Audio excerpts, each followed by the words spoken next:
भावनगर में प्रधानमंत्री का स्वागत आप देख रहे हैं किस तरह से किया गया। रोड शो के जरिए तस्वीरें हम आपके साथ साझा कर रहे हैं और फोन लाइन पर मौजूद है हमारे संवाददाता शैलेंद्र मिश्र सीधा भावनगर से।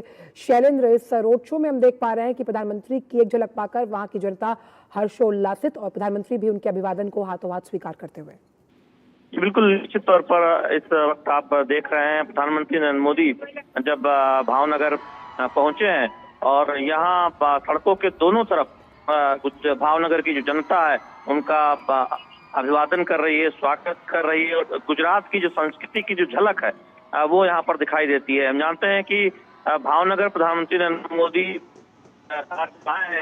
अभी 17 तारीख को उनका जन्मदिन उनका हुआ है, इसमें कुछ और खास उत्साह दिखाई देता है। जगह जगह पर पोस्टर लगे हैं जो जीएसटी की जो राहत दी गई है। हम जानते हैं कि तमाम उत्पादों पर जीएसटी घटाया गया है जिससे आम आदमी को बड़ी राहत मिलने वाली है और ये माना जा रहा है कि जो आगामी त्योहारी सीजन है जमकर व्यवस्था जगह जगह उसके कटआउट की जो राहत प्रधानमंत्री नरेंद्र मोदी की अगुवाई में देश की जनता को और अपने की सफलता के यहाँ पर लगे हुए हैं। दोनों तरफ हम देख रहे हैं सड़कों के प्रधानमंत्री नरेंद्र मोदी का अभिवादन करने के लिए, उनका स्वागत करने के लिए जनता यहाँ पर खड़ी हुई है। प्रधानमंत्री नरेंद्र मोदी के स्वागत अभिनंदन के लिए गुजरात की संस्कृति की झलक है। गरबा करने के लिए महिलाएं यहाँ पर खड़ी हुई है। छात्र में युवा बड़ी संख्या जो प्रधानमंत्री मोदी का स्वागत कर रहे हैं। हम जानते हैं भावनगर के इस दौरे से और इसके बाद प्रधानमंत्री नरेंद्र मोदी लोथल जाएंगे।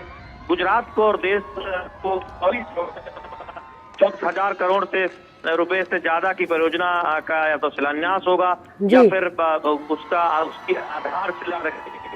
और भावनगर बहुत ही महत्वपूर्ण शहर है। अगर आप गुजरात की बात करें, हम जानते हैं कि समुद्र से समृद्धि की जो बात यहाँ तमाम जगह पर जो पोस्टर के जरिए कही जा रही है वो दरअसल जिस तरह से हम अपने पोर्ट कनेक्टिविटी को बेहतर कर रहे हैं, पोर्ट पर सुविधाएं बेहतर कर रहे हैं और हम जानते हैं कि रेल और सड़क मार्ग के साथ ही साथ पूरे देश में हम देख रहे हैं कि पोर्ट इंफ्रास्ट्रक्चर को बेहतर किया जा रहा है, शिपिंग इंफ्रास्ट्रक्चर को बेहतर किया जा रहा है। आज यहाँ से एक बहुत बड़ा दिन है आंचल।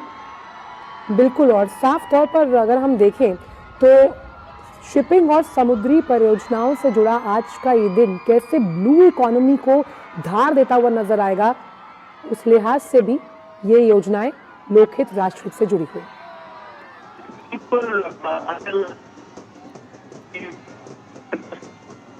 योगदान है। अगर को देखें के जरिए जो यातायात होता है हमारे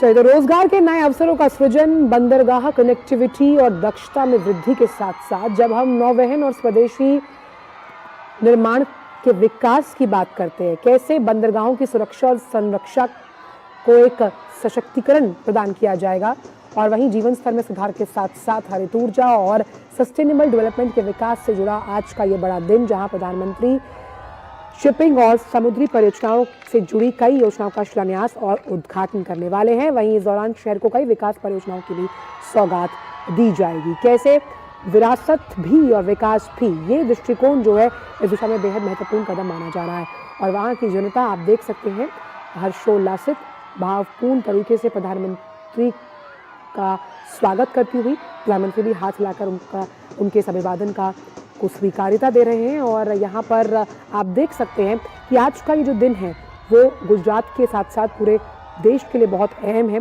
क्योंकि प्रधानमंत्री कैसे ब्लू इकोनॉमी, यानी जब हम अर्थव्यवस्था को धार देने की बात करते हैं और भारत सबसे तेज गति से विकास करने वाली अर्थव्यवस्था है, जब हम पूरे विश्व का जिक्र करते हैं, the bright spot in comparison with other world economies, उसमें ब्लू इकोनॉमी का बहुत बड़ा रोल है। तो शिपिंग सेक्टर के लिहाज से नए मौके सृजित होते हुए नजर आएंगे, रोजगार के, पब्लिक प्राइवेट पार्टनरशिप के लिहाज से अगर देखें तो आज बड़ा दिन। और ये जो आज का अवसर है ये कैसे बंदरगाह और जलमार्ग जो पूरा क्षेत्र है उसमें विभिन्न परियोजनाओं के लिए आज समर्पित है और इस कार्यक्रम में कई ऐसे जो सरकारी कंपनियां हैं, निजी संस्थाएं हैं, उनके बीच कई एमओयूज होंगे, वो साइन होंगे।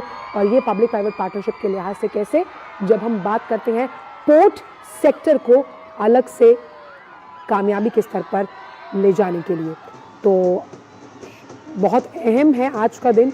क्योंकि जब हम कई ऐसे प्रोडक्ट्स हैं जिनकी आवाजाही के लिए समुद्र मार्ग का प्रयोग किया जाता है, और उस आवाजाही को और आसान बनाने के लिए जो हमारे पोर्ट्स हैं, बंदरगाह हैं, शिपिंग यार्ड्स हैं, उनको कैसे मजबूती दी जाएगी, ये आज का जो दिन है उस लिहाज से बेहद अहम माना जा रहा है। क्योंकि यहाँ 34 करोड़ से ज़्यादा रुपए की जो परियोजना है उसका शुभारंभ प्रधानमंत्री करेंगे, जहाँ समुद्र से समृद्धि पर फोकस है, यानी कैसे आप समुद्र के जरिए आर्थिक समृद्धि तक अपने रास्ते को तय करते हैं। और इसी कार्यक्रम में अगर हम देखें कुछ देर बाद जो समुद्री बंदरगाह क्षेत्र है उससे जुड़ी तमाम नीतियां, सरकारी निजी कंपनियों के बीच के कई समझौते हैं, उस पर भी हस्ताक्षर होने की उम्मीद जताई जा रही है। और ये तमाम जो विकास परियोजनाएं हैं, ये अंतर्राष्ट्रीय क्रूज टर्मिनल से कैसे जोड़ेंगी एक दूसरे टर्मिनल को, और समुद्री विकास कैसे नई गति देते हुए नजर आएगा आर्थिक प्रगति को, ये हम देख पाएंगे। और इसके साथ ही करीबन हमने देखा कि कच्छ का जो धोरडो चौथा सौर गांव यानी कि सोलर विलेज है, वहां पर भी करीबन 81 घरों में 177 किलोवाट के रूफटॉप सोलर पैनल। यहाँ पर आप देख सकते हैं गुजरात की संस्कृति की धूम यहाँ नजर आ रही है, और इस संस्कृति की अभिव्यक्ति को प्रस्तुत करते हुए नजर आ रहे हैं वहाँ पर जो स्थानीय कलाकार हैं। आप देख सकते हैं पीछे मेक इन इंडिया का वो बहुत बड़ा एक पोस्टर जो कैसे भारत की जो आत्मनिर्भरता है उसकी कहानी गाता हुआ नजर आ रहा है। अलग अलग क्षेत्रों में हम रेलवेज की बात करते हैं, हम डिफेंस की बात करते हैं, सेमीकंडक्टर्स की बात करते हैं, चिप इंडस्ट्री की बात करते हैं, और यहाँ बात हो रही है पोर्ट इंडस्ट्री या फिर पोर्ट सेक्टर को और मजबूती देने की और धार देने की। और प्रधानमंत्री की ये तस्वीरें वहाँ से जुड़ी हुई हम आपके साथ साझा कर रहे हैं। इस अवसर पर हमने देखा कि प्रधानमंत्री के स्वागत में वहाँ के जो कलाकार हैं वो पारंपरिक परिधान में नजर आए, पारंपरिक नृत्य करते हुए नजर आ रही हैं प्रधानमंत्री के स्वागत के उपलक्ष्य में।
तो आप देख सकते हैं कि इस रोड शो में तमाम जो ऑपरेशन सिंदूर की हम बात करते हैं, हम बात कर रहे हैं जीएसटी से जुड़े लाभों को लेकर। हमने देखा वहाँ पर स्कूली बच्चियाँ भी मौजूद थी और किस तरह से इस स्वागत में इन तमाम बिंदुओं पर फोकस किया गया है।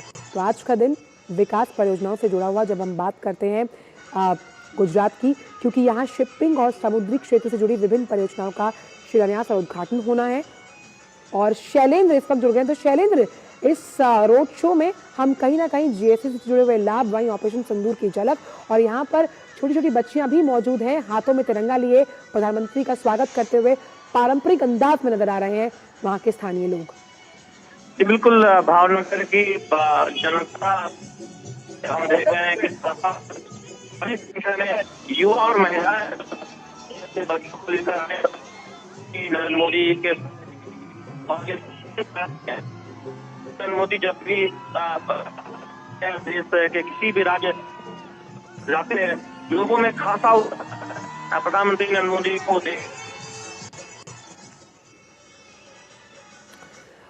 तो रोड शो का मुख्य आकर्षण हम देख पा रहे हैं कि जीएसटी में राहत के साथ साथ आत्मनिर्भर भारत की थीम भी इस रोड शो में हमें नजर आ रही है। और कुछ ही देर में प्रधानमंत्री एक विशाल जनसभा को भी संबोधित करने वाले हैं, जहां पर हम देख रहे हैं कि हाथों में तिरंगा लिए प्रधानमंत्री का स्वागत करने के लिए वहां पर लोग मौजूद हैं।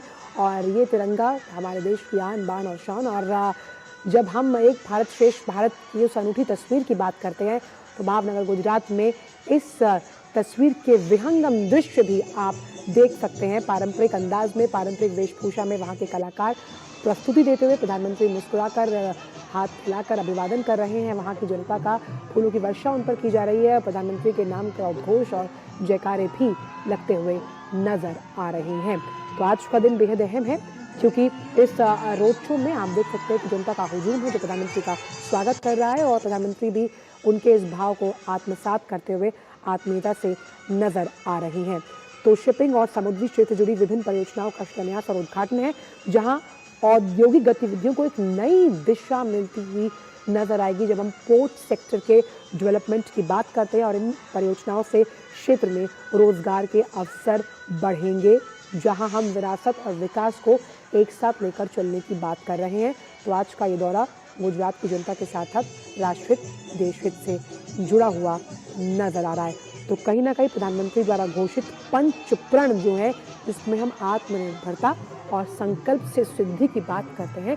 और ये संकल्प से सिद्धि उन तमाम क्षेत्रों में आत्मनिर्भरता के साथ आएगी जिन क्षेत्रों का जिक्र हमने अभी किया, जिसमें अब पोर्ट सेक्टर को मजबूती देने की बात कही जा रही है।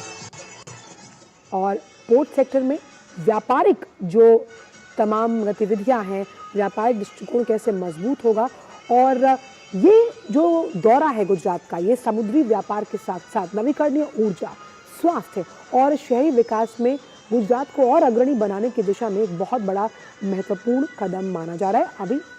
अभी प्रधानमंत्री भावनगर में है, जहाँ पर वो एक रोड शो में हिस्सा ले रहे हैं। फिर वो धुलेरा और उसके बाद लोथल जाएंगे। और यहाँ पर आप एक एग्जीबिशन का मुआयना करते हुए प्रधानमंत्री यहाँ नजर आए और कैसे इस एग्जीबिशन के जरिए प्रधानमंत्री समझने की कोशिश कर रहे हैं यहाँ पर कि कैसे जिस नवीकरणीय ऊर्जा का हम जिक्र कर रहे हैं, ये जिस पोर्ट को विकसित करने की बात यहाँ की जा रही है, उसका एक छोटा सा मॉडल यहाँ पर है।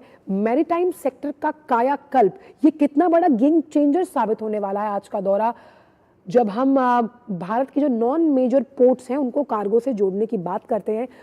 बड़ा बूस्टर डोज शिपिंग इकोनॉमी के लिहाज से, बड़ा बूस्टर डोज जब हम शिपिंग सेक्टर में एक गेम चेंजर पैराडाइम शिफ्ट की बात करते हैं। मैरीटाइम बोर्ड ऑफ इंडिया के लोगों के साथ प्रधानमंत्री यहाँ मौजूद है। मैरीटाइम सेक्टर का ये कायाकल्प हम आज होता हुआ यहाँ पर देखेंगे कि कितना बड़ा दिन है मैरीटाइम सेक्टर को मजबूती देने के लिहाज से, क्योंकि इससे रोजगार के नए अवसरों का सृजन होगा।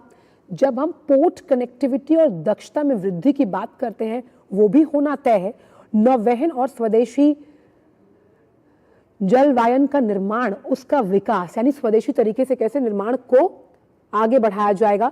बंदरगाहों की सुरक्षा और संरक्षा को सुनिश्चित करना, उसके सशक्तिकरण को बढ़ावा देना, हरित ऊर्जा के साथ साथ सस्टेनेबल डेवलपमेंटल गोल्स को बढ़ावा देना, और इससे बेहतर कनेक्टिविटी और परिवहन को भी मजबूती मिलती हुई नजर आएगी। वहीं स्वास्थ्य सेवाओं और जो सुविधाएं हैं उसके मजबूतीकरण के साथ साथ ease of doing business and ease of living को भी नए स्तर पर ले जाते हुए नजर आएंगे। तो प्रधानमंत्री इस कार्यक्रम से जुड़ी जो प्रदर्शनी है उसका अवलोकन कर रहे हैं और मैरीटाइम सेक्टर के लिए आज का ये दिन बहुत बड़ा माना जा रहा है गेम चेंजर होने के लिहाज से, क्योंकि हमने बजट में भी सुना था, जब वित्त मंत्री साहिबा ने कहा था कि ब्लू इकोनॉमी अभी अनएक्सप्लोर्ड है, अनडिस्कवर्ड है, बहुत असीम संभावनाओं के आकाश है जब हम ब्लू इकोनॉमी की बात करते हैं, क्योंकि कुछ कार्गोस के जरिए जब हम सामानों को एक राज्य से दूसरे राज्य के गंतव्य तक पहुंचाते हैं, ऐसे में कई बार आपके हाईवेज यानी हाईवेज और रेलवे का मार्ग या फिर वो काम नहीं आता, और ऐसे में आपकी मुश्किलों का समाधान करता है समुद्र, जिससे हम एक नई गाथा, एक नई इबारत, एक नया चैप्टर लिखने जा रहे हैं समृद्धि का, जो आपकी आर्थिक व्यवस्था को सुदृढ़ करता हुआ नजर आएगा, क्योंकि वो आपके समुद्री और औद्योगिक विकास पर फोकस करेगा। और इस औद्योगिक विकास का रास्ता अब समुद्र से होकर जाएगा। और प्रधानमंत्री ने आज ट्वीट करके भी कहा कि भारत के समुद्री क्षेत्र को आत्मनिर्भरता की दिशा में आगे ले जाना हमारे प्रयासों के लिहाज से एक बहुत बड़ा दिन है आज का, जब प्रधानमंत्री समुद्र से समृद्धि कार्यक्रम में भाग लेने वाले हैं अब से कुछ ही देर में, और शिपिंग क्षेत्र से जुड़ी प्रमुख नीतियों पर ध्यान केंद्रित करता हुआ ये आज का दिन है।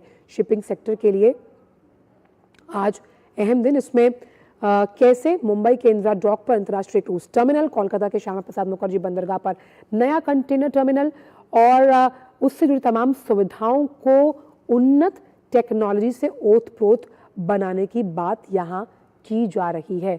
तो शिपिंग सेक्टर के लिहाज से बहुत बड़ा दिन, जहाँ हम इकोनॉमी को एक नए आयाम छूते हुए देखेंगे। प्रधानमंत्री एक प्रदर्शनी का अवलोकन करते हुए नजर आ रहे हैं यहाँ पर, जो तमाम परियोजनाएं जुड़ी हुई हैं। अब जो भारतीय शिपिंग सेक्टर है वो बहुत बड़ा कॉर्नरस्टोन माना जाता है भारतीय अर्थव्यवस्था का, जिसकी वॉल्यूम में यानी कि हम इसमें लगातार इजाफा होते हुए देख रहे हैं, क्योंकि करीबन जो मेजर पोर्ट्स हैं भारत के वो 800 मिलियन टन से ज्यादा का जो कार्गो का वहन है अगर फाइनेंशियल ईयर 2024 की बात की जाए, और सागरमाला प्रोग्राम की हम बात करते हैं, अमृतकाल के विजन को हम चरितार्थ करने का जब जिक्र करते हैं, ऐसे में शिपिंग सेक्टर का, शिपिंग पॉलिसी का बहुत बड़ा रोल यहाँ पर आता है। तो ऐसे में जो की प्लेयर्स हैं, 12 मेजर पोर्ट्स हैं, 200 से ज़्यादा नॉन मेजर पोर्ट्स हैं, जिसमें प्राइवेट सेक्टर भी इसमें पांव पसारता हुआ अब नजर आ रहा है। अब इसका लक्ष्य ये है कि कैसे जो अत्याधुनिक इंफ्रास्ट्रक्चर है, ऑपरेशनल एफिशिएंसी को कैसे बूस्ट मिलता हुआ नजर आएगा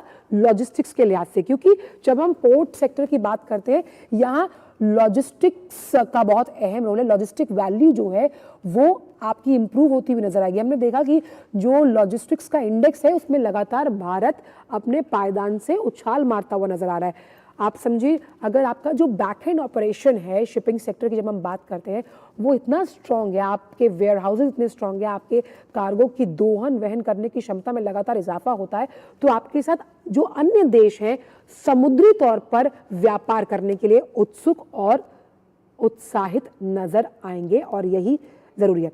इकोनॉमिक इंपॉर्टेंस की अगर बात की जाए तो ये सेक्टर बहुत क्रूशियल है अंतर्राष्ट्रीय ट्रेड के लिहाज से, और मैरीटाइम ट्रांसपोर्ट जो है वो वाणिज्य की रीढ़ की हड्डी है, और इसके कायाकल्प के लिए आज का दिन बेहद अहम माना जा रहा है। तो करीबन 13 मेजर पोर्ट्स हैं, जहां पर 200 माइनर और इंटरमीडिएट पोर्ट्स की अगर बात की जाए तो ग्लोबल ट्रेड को बढ़ावा देने के लिए इन पोर्ट्स का उन्नत तकनीक से लैस होना, इन पोर्ट्स के इंफ्रास्ट्रक्चर का मजबूत होना बहुत जरूरी है। और आप यहाँ समझ पा रहे हैं कि प्रधानमंत्री इसी समुद्र से समृद्धि के इस भाव को समझते हुए ये कोचिन शिपिंग यार्ड लिमिटेड की अगर बात की जाए तो यहाँ पर वो समझते हुए नजर आ रहा है कि आखिरकार इस पूरे प्रोजेक्ट को कैसे अंजाम दिया गया। और सरकार ने इससे जुड़े कई अहम इनिशिएटिव्स लिए हैं, जिसमें हमने देखा कि सागरमाला प्रोग्राम है, सरकार की फ्लैगशिप प्रोग्राम में ये आता है, जहाँ पर हम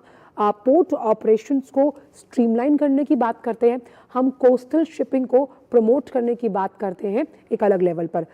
मैरीटाइम इंडिया विजन 2030 और अमृतकाल का जो विजन है 2047, ये दोनों स्ट्रेटेजिक दृष्टिकोण कैसे पोर्ट्स को एलिवेट करते हुए नजर आएंगे ग्लोबल स्टैंडर्ड्स के हिसाब से, और इनलैंड वाटरवेज और कोस्टल शिपिंग को बूस्ट करता हुआ नजर आएगा आज का ये कार्यक्रम। जो विस्तारीकरण की योजना है फ्लीट्स की, यानी जो तमाम कार्गो इससे जुड़े हुए हैं उस फ्लीट को भी, यानी कि उन शिप्स को, जिन शिप्स के जरिए ये कामकाज जो ब्लू इकोनॉमी की बहुत बड़ी धुरी है, इनका विस्तारीकरण में भी बहुत बड़ा हाथ है। अब इसमें की प्लेयर्स को अगर हम समझें तो पब्लिक सेक्टर की कई कंपनीज है, कोचिंग शिपिंग यार्ड का मैंने नाम लिया, हिंदुस्तान शिप यार्ड है, गार्डन रीच शिप बिल्डर्स हैं, ये पब्लिक सेक्टर के की प्लेयर्स हैं जो बड़ी भूमिका अदा करते हुए नजर आएंगे। वहीं प्राइवेट सेक्टर की अगर बात की जाए जिसमें LNT है, अदानी पोर्ट्स है, स्पेशल इकोनॉमिक जोन्स की अगर बात करें, ये भी प्रोमिनेंट रोल मेकर्स हैं इस पूरे शिपिंग सेक्टर की दशा और दिशा बदलने के। तो भारत में जो शिपिंग का भविष्य है, शिपिंग उद्योग है, ये बहुत उज्जवल है। प्रमुख क्षेत्रों में सुधार करके शिपिंग क्षेत्र अपना विकास कर रहा है। अब ये बदलाव लागत तो कम करेंगे, यानी आपकी कॉस्ट को इफेक्टिव बनाएंगे, आपका टाइम मैनेजमेंट है उसको मैनेज करेंगे, और जो छोटे विक्रेता यानी कि जो छोटे कारोबारी हैं उनकी भी मदद करते हुए नजर आएंगे, क्योंकि भारत में जहाज बनाए जाएंगे और ये जहाज तमाम जो विदेशी वस्तुएं हैं यानी कि सॉरी जो मेक इन इंडिया के दौरान जो उत्पाद बनाए जाएंगे उसका एक्सपोर्ट भी किया जाएगा। तो शिपिंग उद्योग की अहम नीतियां, भविष्य की संभावनाएं बहुत पॉजिटिव नजर आ रही हैं, और भारत करीबन अगर देखें तो 10 ट्रिलियन डॉलर की शिपिंग इन्वेस्टमेंट के लिहाज से आगे बढ़ता हुआ यहाँ नजर आ रहा है।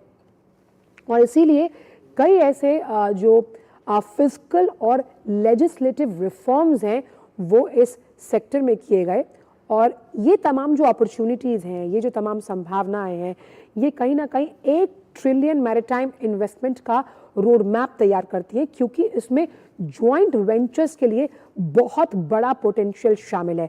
अब इसमें हम किन जॉइंट वेंचर्स की बात करें, कैसे वो आपके पोर्ट्स को डेवलप करेगा, आपके कार्गो टर्मिनल्स की इन्वेस्टमेंट को आगे बढ़ाएगा, इसमें शिपिंग की रिसाइकलिंग की बात करते हैं, हम शिप रिपेयर्स की बात कर रहे हैं, ग्रीन हाइड्रोजन हब्स को बढ़ाने की बात की जा रही है, सस्टेनेबल शिपिंग सॉल्यूशंस, क्योंकि आप देखिए ये सस्टेनेबल डेवलपमेंटल गोल्स के तहत है कि कैसे अगर आप एक सामान को दूसरे सामान तक पहुंचाने की बात कर रहे हैं और इसमें जिस परिवहन के आप मीडियम का आप इस्तेमाल कर रहे हैं वो माँ प्रकृति के लिए भी अनुकूल है।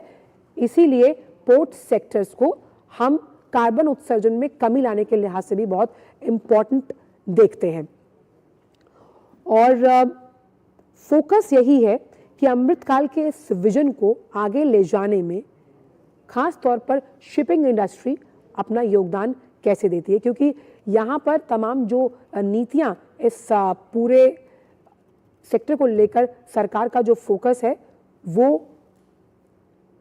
शिपिंग सेक्टर में एक कायाकल्प के साथ उसे पूरे तरीके से बदलाव को आगे ले जाकर, जिसमें युवाओं का बहुत अहम रोल रहेगा, और साथ ही साथ यहाँ शिपिंग इंडस्ट्री में जो पब्लिक प्राइवेट पार्टनरशिप है, बिजनेस टू बिजनेस यानी कि PPP, वो कैसे रोल निभाते हुए नजर आएंगे, इसका जिक्र भी आज इस कार्यक्रम के जरिए किया जाएगा। और भारत 2025 में अगर हम देखें, ऐतिहासिक क्षण वो रहा जब लोकसभा ने भारतीय बंदरगाह से जुड़ा हुआ जो विधेयक है उसे पारित किया। अब इसमें जब हम समुद्र में व्यापारिक आधुनिकीकरण की बात करते हैं, समुद्र में व्यापारिक दक्षता की वृद्धि की बात होती है, उस लिहाज से ये विधेयक बहुत अहम है और एक नए युग की शुरुआत हम मैरिटाइम अपॉर्चुनिटीज़ के लिहाज से करते हैं, जो एक होलिस्टिक डेवलपमेंट को आगे लेकर जाता हुआ नजर आएगा।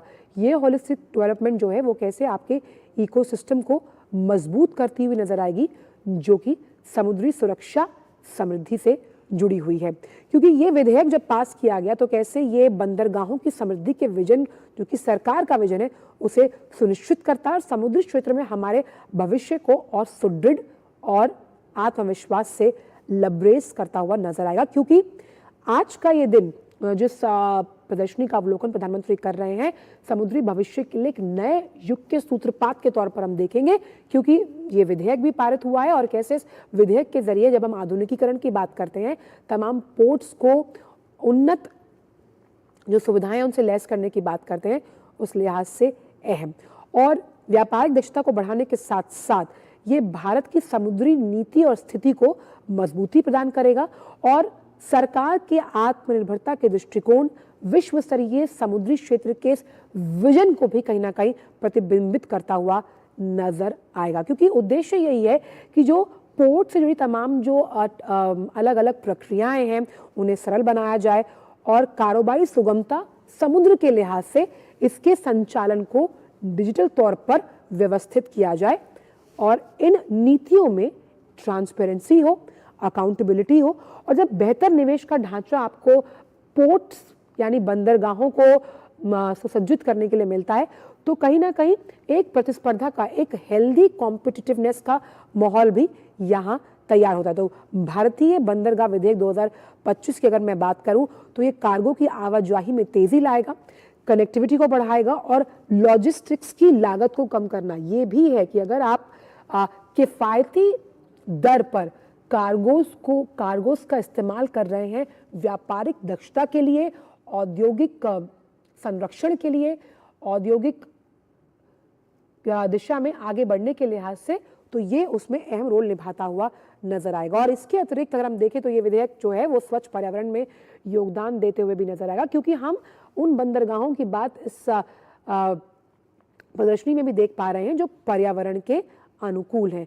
इसीलिए पर्यावरण की सुरक्षा और तटीय समुदायों को सशक्त बनाने के लिए बंदरगाहों को वैश्विक स्तर पर कैसे प्रतिस्पर्धी बनाया जाएगा, उस लिहाज से आज का ये दिन बेहद अहम माना जा रहा है, क्योंकि उद्देश्य यही है कि एक मजबूत संस्थागत ढांचा स्थापित किया जाए जहां आप बंदरगाहों के जरिए ट्रेड करना आसान हो और ट्रेड की अकाउंटेबिलिटी, ट्रांसपेरेंसी को तय किया जाए। और इसीलिए जो बंदरगाह हैं कैसे वो वेस्ट मैनेजमेंट, शिप की रिपेयरिंग की जब हम बात करते हैं उसमें खुद में सक्षम हो, यानी हमें किसी विदेशी मूल के उत्पादों की जरूरत ना हो और घरेलू मोर्चे पर हम अपने फ्रंट को मजबूत करते हुए नजर आएंगे।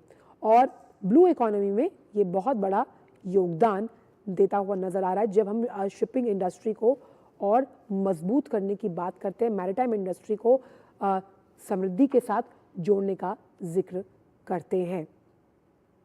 हमें देखा कि जो इस बार का यूनियन बजट था 2025-26, उसने शिप बिल्डिंग फाइनेंशियल असिस्टेंस जो पॉलिसी है 2.0, उसके लिए करीबन 18,000 करोड़ से ज़्यादा का एक आउटले, एक फंड रखा जो शिप बिल्डिंग को बूस्ट करता हुआ नजर आएगा।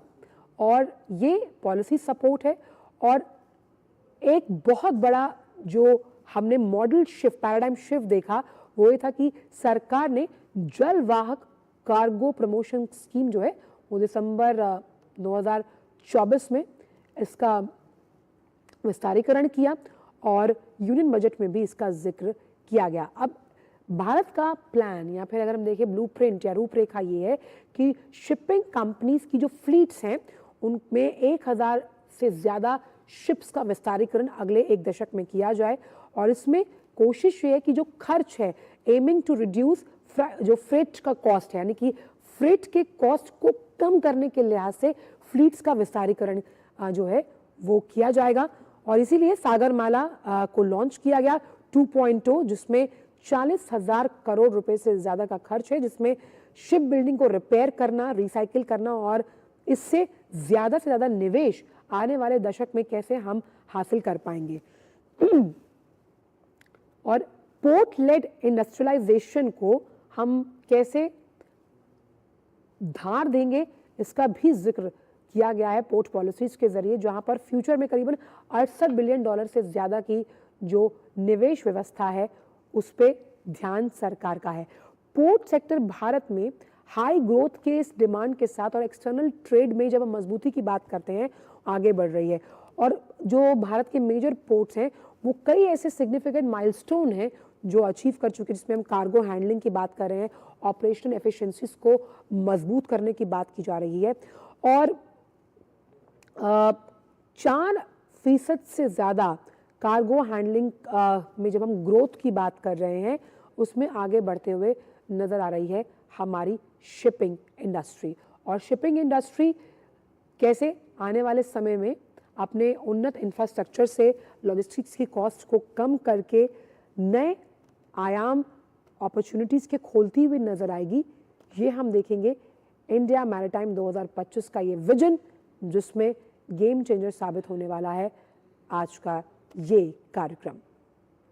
तो इंडिया का जो पोर्ट और शिपिंग सेक्टर है वो बहुत ही कुशनिंग इन्वेस्टमेंट अपॉर्चुनिटीज़ जो है वो प्रदान करता है भारतीय जो कंपनीज हैं उनको।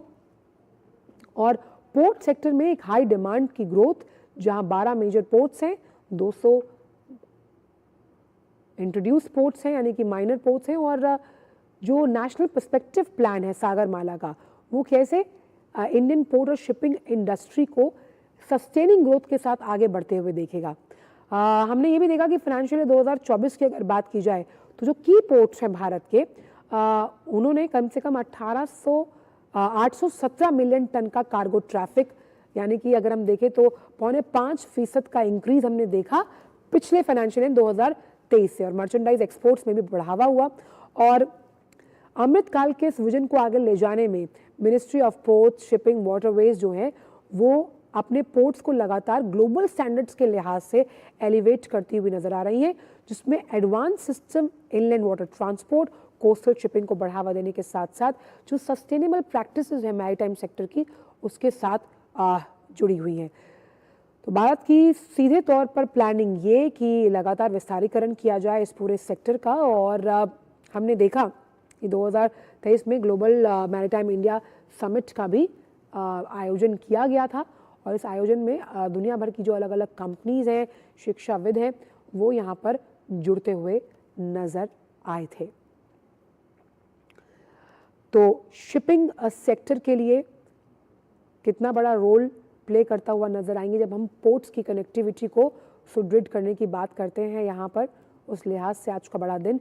और शिपिंग और कार्गो से कैसे कुछ ऐसे सामान जिनको अपने गंतव्य तक पहुंचाने के लिए ज़रूरत होती है मैरीटाइम सेक्टर को और मजबूत करने की, इसका जिक्र मैं लगातार आपसे कर रही हूँ। और मैरीटाइम सेक्टर कैसे जब हम ग्लोबल ट्रेड, इकोनॉमिक ग्रोथ को और मार्केट्स को कैसे कनेक्ट करेगा। देखिए, जब हमने देखा था कि जो यूरोपियन यूनियन की अध्यक्षा हैं उर्सुला वॉन डेर लेyen जब भारत आई, उन्होंने कहा कि इमर्जिंग मार्केट्स के लिए भारत एक बहुत बड़ा ट्रेडिंग पार्टनर है। अब इमर्जिंग मार्केट्स के लिए बहुत अलग अलग सेक्टर्स हैं जिसमें भारत एक्सूबरेंस के साथ नई पॉलिसीज लेकर खड़ा है, जिसमें हम इंफ्रास्ट्रक्चर की बात करते हैं, पावर की बात करते हैं, ऑयल एंड गैस। और ऐसा ही एक सेक्टर है शिपिंग सेक्टर, जो 21वीं सदी के जब हम ग्रोथ ડ્રાઈવર્સ की बात करते हैं। આપણા પ્રિય નેતા નરેન્દ્ર મોદી સાહેબનું ભાવનગરની ધન્ય ધરા પર હાર્દિક સ્વાગત કરીએ। ખૂબ ખૂબ સ્વાગત છે માનનીય પ્રધાનમંત્રી શ્રી, આપનું આજે ભાવનગરની આ ધરા પર આપ સૌને મળવા, આપના પ્રેમ અને આશીર્વાદને સ્વીકારવા જ્યારે મોદી સાહેબ પધાર્યા છે ત્યારે ખૂબ તાળીઓ સાથે મોદી સાહેબના ગુંજારવ સાથે આપણે તેઓનું સ્વાગત કરીએ, અભિવાદન કરીએ।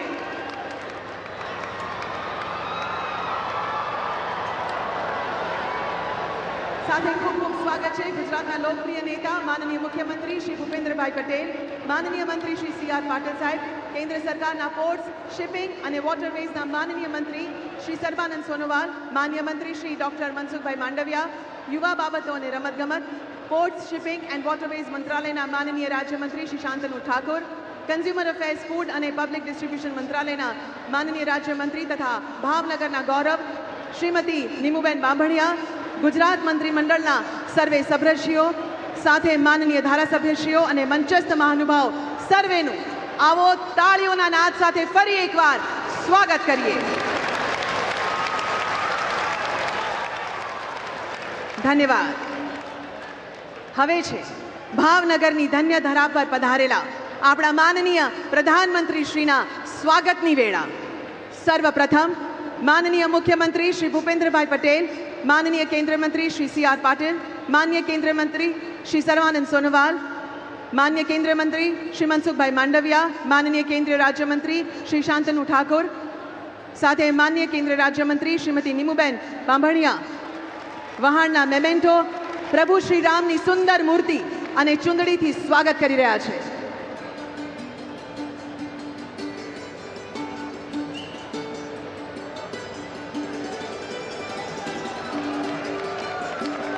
ખૂબ તાળીઓ સાથે આ ક્ષણને વધાવીએ જ્યારે પ્રધાનમંત્રી શ્રી આપણી વચ્ચે અહીંયા ઉપસ્થિત છે।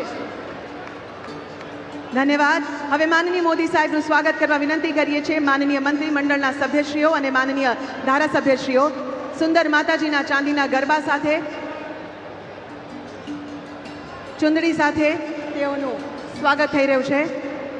માન્ય મંત્રી શ્રી કનુભાઈ દેસાઈ, શ્રી ઋષિકેશભાઈ પટેલ, શ્રી રાઘવજીભાઈ પટેલ, શ્રી કુંવરજીભાઈ બાવળિયા, શ્રીમતી ભાનુબેન બાબરિયા, શ્રી પુરુષોત્તમભાઈ સોલંકી, શ્રી જીતુભાઈ વાઘાણી, સેજલબેન પંડ્યા, શંભુનાથજી ટુંડિયા, શિવાભાઈ ગોહિલ, ભીખાભાઈ બારિયા, ગૌતમભાઈ ચૌહાણ, માનનીય પ્રધાનમંત્રી શ્રીનું સ્વાગત થઈ રહ્યું છે ઉમળકાભેર।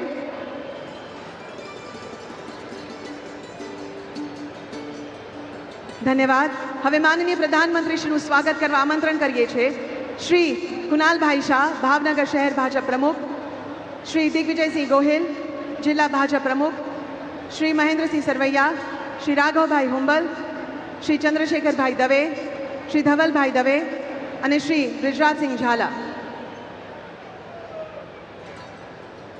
સુંદર પાઘડી સાથે, મેમેન્ટો સાથે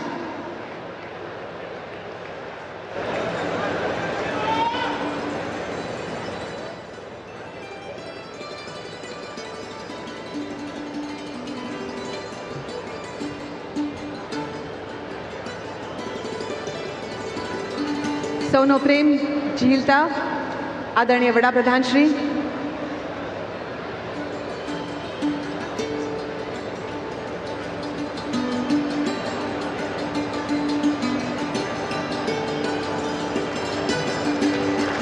ખૂબ ખૂબ આભાર.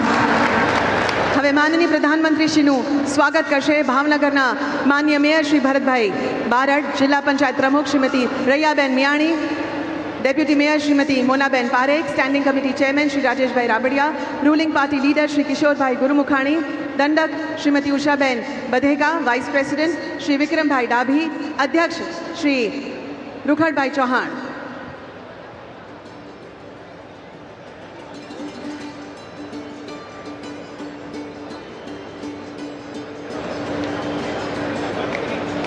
વહાણની પ્રતિકૃતિથી માનનીય પ્રધાનમંત્રીશ્રીનું સ્વાગત થઈ રહ્યું છે.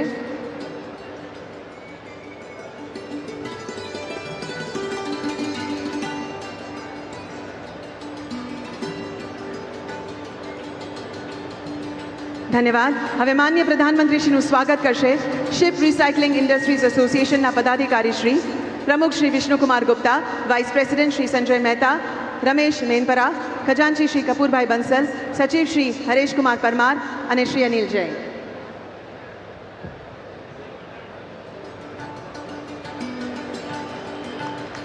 સુંદર વહાણની પ્રતિકૃતિ અને સ્ટીયરિંગ વ્હીલથી સ્વાગત થઈ રહ્યું છે.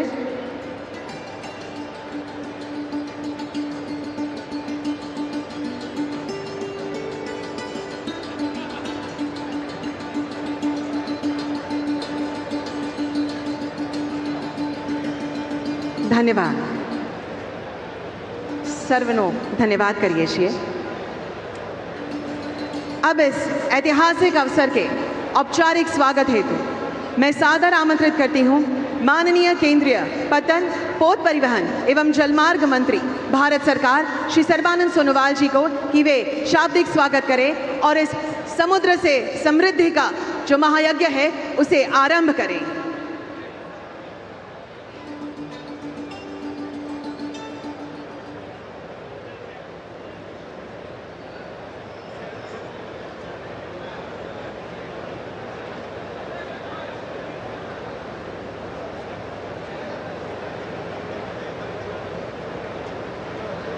भारत माता की, भारत माता की. समुद्र से समृद्धि, आज इस कार्यक्रम में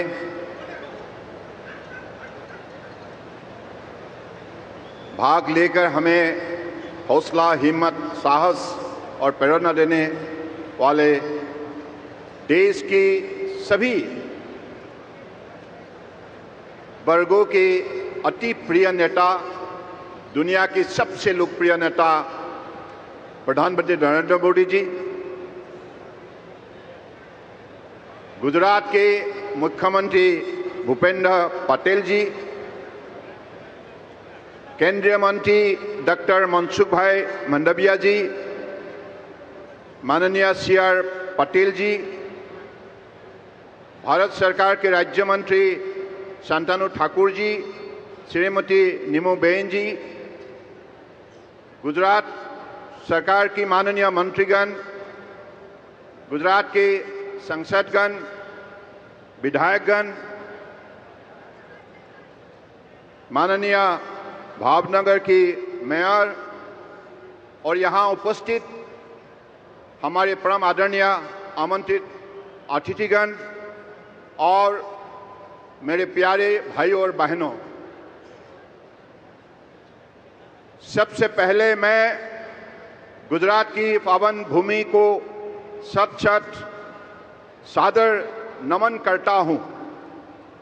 इस धरती से भारत ने अपने समुद्री इतिहास की शुरुआत की थी और आज गुजरात की धरती पर मैरीटाइम सेक्टर में एक ऐतिहासिक अध्याय जोड़ने जा रहा है। आज का दिन भारत के मैरीटाइम सेक्टर के लिए वास्तव में ऐतिहासिक है। समुद्र से समृद्धि के आज की कार्यक्रम में इस क्षेत्र की महत्वपूर्ण परियोजनाओं के लोकार्पण और शिलान्यास के साथ साथ आज हम भारत को ग्लोबल मैरीटाइम सुपर पावर बनाने के संकल्प के साथ खड़े हैं। माननीय प्रधानमंत्री जी के दूरदर्शी नेतृत्व में भारत ने समुद्री और अंतर्देशीय जलमार्ग संपर्क में अभूतपूर्व परिवर्तन देखा है। कश्मीर की बर्फ से ढके पहाड़ों से लेकर पूर्वोत्तर की हरे भरे परिदृश्य तक, गुजरात के जीवन तटों से लेकर अंडमान निकोबार और लक्षद्वीप की सुदूर द्वीपों तक हमारे देश का हर कोना जल आधारित परिवहन के माध्यम से एक दूसरे से जुड़ रहा है। आज पूरा देश एक भारत श्रेष्ठ भारत की भावना से गूंज रहा है। साझा सपनों, साझा प्रयासों और विकास की साझा नियति के साथ आगे बढ़ रहा है। पिछले 11 वर्षों में माननीय प्रधानमंत्री श्री नरेंद्र मोदी जी ने अनेक दूरदर्शी योजनाओं, साहसिक सुधारों, जन केंद्रित कार्यक्रम और परिवर्तनकारी नीतियों के माध्यम से भारत की विकास यात्रा को नई दिशा दी है।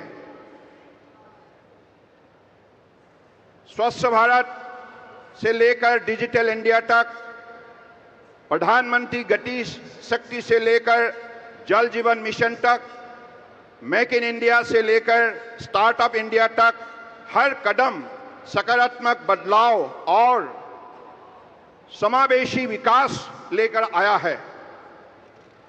इन प्रयासों ने न केवल आम नागरिक के जीवन को सुगम बनाया है, बल्कि ग्लोबल स्टेज पर भारत की क्षमता को भी उजागर किया है।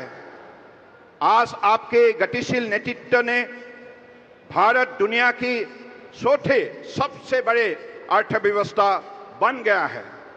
आपके नेतृत्व और मार्गदर्शन में निर्मित मैरीटाइम इंडिया विजन 2030 और मैरीटाइम अमृतकाल विजन 2047 के साथ हम लगातार आगे बढ़ रहे हैं। आज हम यह भी संकल्प ले रहे हैं कि आपकी द्वारा दी गई रिफॉर्म, परफॉर्म, ट्रांसफॉर्म के मंत्र को मैरीटाइम सेक्टर में हम सिद्ध करेंगे। इसी का परिणाम है कि भारत के पोर्ट सेक्टर, शिपिंग और वाटरवेज में अभूतपूर्व परिवर्तन आया है। पिछले 11 वर्षों में भारत के बंदरगाहों की क्षमता 2 गुने हो चुकी है। कार्गो हैंडलिंग रिकॉर्ड स्तर पर पहुंची है और अंतर्देशीय जलमार्ग में 700% में अधिक की बढ़ोतरी हुई है। माननीय प्रधानमंत्री जी के दूरदर्शी नेतृत्व में मैरीटाइम सेक्टर में ऐतिहासिक कानूनी सुधार की गई है। संसद की मानसून सत्र में 5 महत्वपूर्ण समुद्री बिल को पारित किया गया, जिससे यह सेक्टर और अधिक सशक्त, सरल और आधुनिक बन गया है। इस उपलब्धि से यकीनन मैरीटाइम सेक्टर में व्यापार और निवेश को बढ़ावा मिलेगा। भारत आज दुनिया को बता रहा है कि हम विरासत को आगे बढ़ाकर विकसित होंगे। यही भाव लोथल में बन रहा नेशनल मैरीटाइम हेरिटेज कॉम्प्लेक्स साकार कर रहा है। माननीय प्रधानमंत्री जी का मंत्र है, विकास भी विरासत भी। हमें अपने अतीत से जुड़कर भविष्य की तरफ आगे बढ़ने की दिशा दिखा रहा है। माननीय प्रधानमंत्री जी की सशक्त और भावपूर्ण नेतृत्व को मैं नमन करते हुए मैं इस कार्यक्रम में आपका हृदय से स्वागत करता हूं। साथ में इस मंच पर उपस्थित सभी आदरणीय महानुभावों का हार्दिक स्वागत और अभिनंदन करता हूं। जय हिंद, जय जय गरवी गुजरात, भारत माता की।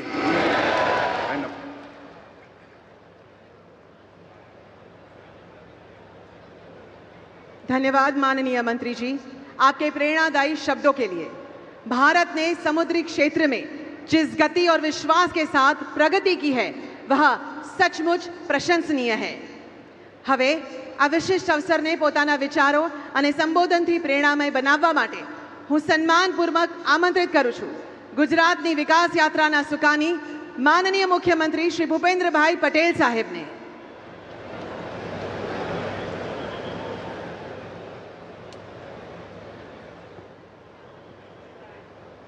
समुद्र से समृद्धि कार्यक्रम अंतर्गत भावनगर खाते विविध विकास कामोना लोकार्पण और खातमुहूर्त प्रसंगे अपनी सौनी साथे मंच पर उपस्थित नवा भारतना स्वप्नद्रष्टा जेमणे पहला गुजरात ने नवी दिशा आपी अने हवे जेओ भारत ने समृद्धि और संपन्नतानी नवी स्थिति तरफ लई जई रह्या छे एवा विश्व नेता और यशस्वी वडाप्रधान श्री नरेंद्र भाई मोदी साहेब, केंद्रीय मंत्री श्री CR पाटिल जी, श्री सर्बानंद सोनोवाल जी, डॉक्टर मनसुख भाई मांडविया जी, केंद्रीय राज्य मंत्री श्री शांतनु जी ठाकुर जी, श्रीमती नीमूबेन बाबणिया, मारा साथी मंत्री श्री कनुभाई देसाई, ऋषिकेश भाई पटेल, राघवजी भाई पटेल, कुंवरजी भाई बावड़िया, श्रीमती भानुबेन बाबरिया, श्री परसोत्तम भाई सोलंकी, मारा सौ साथी धारासभ्य श्री, मेयर श्री, जिला पंचायतना प्रमुख श्री, उपस्थित सर्वे पदाधिकारी, आमंत्रित सर्वे महानुभावों, प्रेस मीडिया मित्रों, सौने मारा नमस्कार। आज एक ज दिवस में एक साथे 33,600 करोड़ रुपया थी वधुना प्रजा कल्याण विकास कामों आपने आपवा आदरणीय मोदी साहेब पधार्या छे। तेमनु प्रजा वत्सल्य राजवी महाराजा कृष्णकुमार सिंहजीना आ भावेण नगर में स्वागत करूँ छूँ। गुजरात देश में सौथी लांबो 1600 किलोमीटर समुद्र किनारो धरावतु राज्य है। द्विभाषी मुंबई राज्य थी 1960 में गुजरात अलग राज्य बन्यु तारे सौना मन में एक मोटी शंका हती कि गुजरात पासे कोई संसाधनों के रिसोर्स तो है नहीं, मात्र रण, दरियो और डूंगरनी ज कुदरती संपत्ति धरावतु आ राज्य शू विकास करूँ एने सौने लागतुं हतुं। लोकोनी आ शंकाओ दायकाओ सुधी मोटा भागे साची पण पड़ी। जो विकास माटे आगवी सूझ धरावतुं नेतृत्व मळे तो कोई राज्य देशना विकासनुं रोल मॉडल बनी सके ए बात गुजराते 2001 थी मोदी साहेबनी विजनरी लीडरशीप में पुरवार करी छे। समय साथे कदम मिलावीने विकासनी गति अपनावी तेमनी कुनेथी विकास में दरिया किनाराओनो सदुपयोग थवानी शरूआत थई। 21મી सदी में बदलायेला वैश्विक परिमाणों, आधुनिक व्यापारनी तको तेमज अद्यतन टेक्नोलॉजीनो समन्वय दरियाई संस्कृति साथे करवानुं विजन आदरणीय मोदी નરેન્દ્રભાઈ મોદી સાહેબે આપ્યું છે.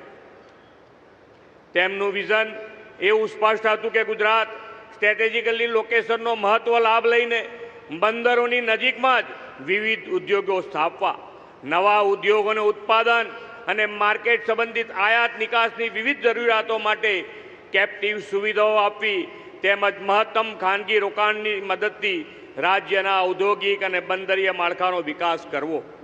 આ બધા સફળ પ્રયાસોથી રાજ્યની બંદરીય તકોની સદુપયોગ થયો અને પોર્ટ લેડ ડેવલપમેન્ટની દિશા ખુલી. આ પોર્ટ લેડ ડેવલપમેન્ટના પાયામાં મોદી સાહેબે આપેલી અભિનવ port policy, captive policy, ship building policy જેવી મહત્વની પોલિસીઝ રહેલી છે. આના પરિણામે આજે ગુજરાત દેશના લગભગ 39% કાર્ગોનું હેન્ડલિંગ કરે છે.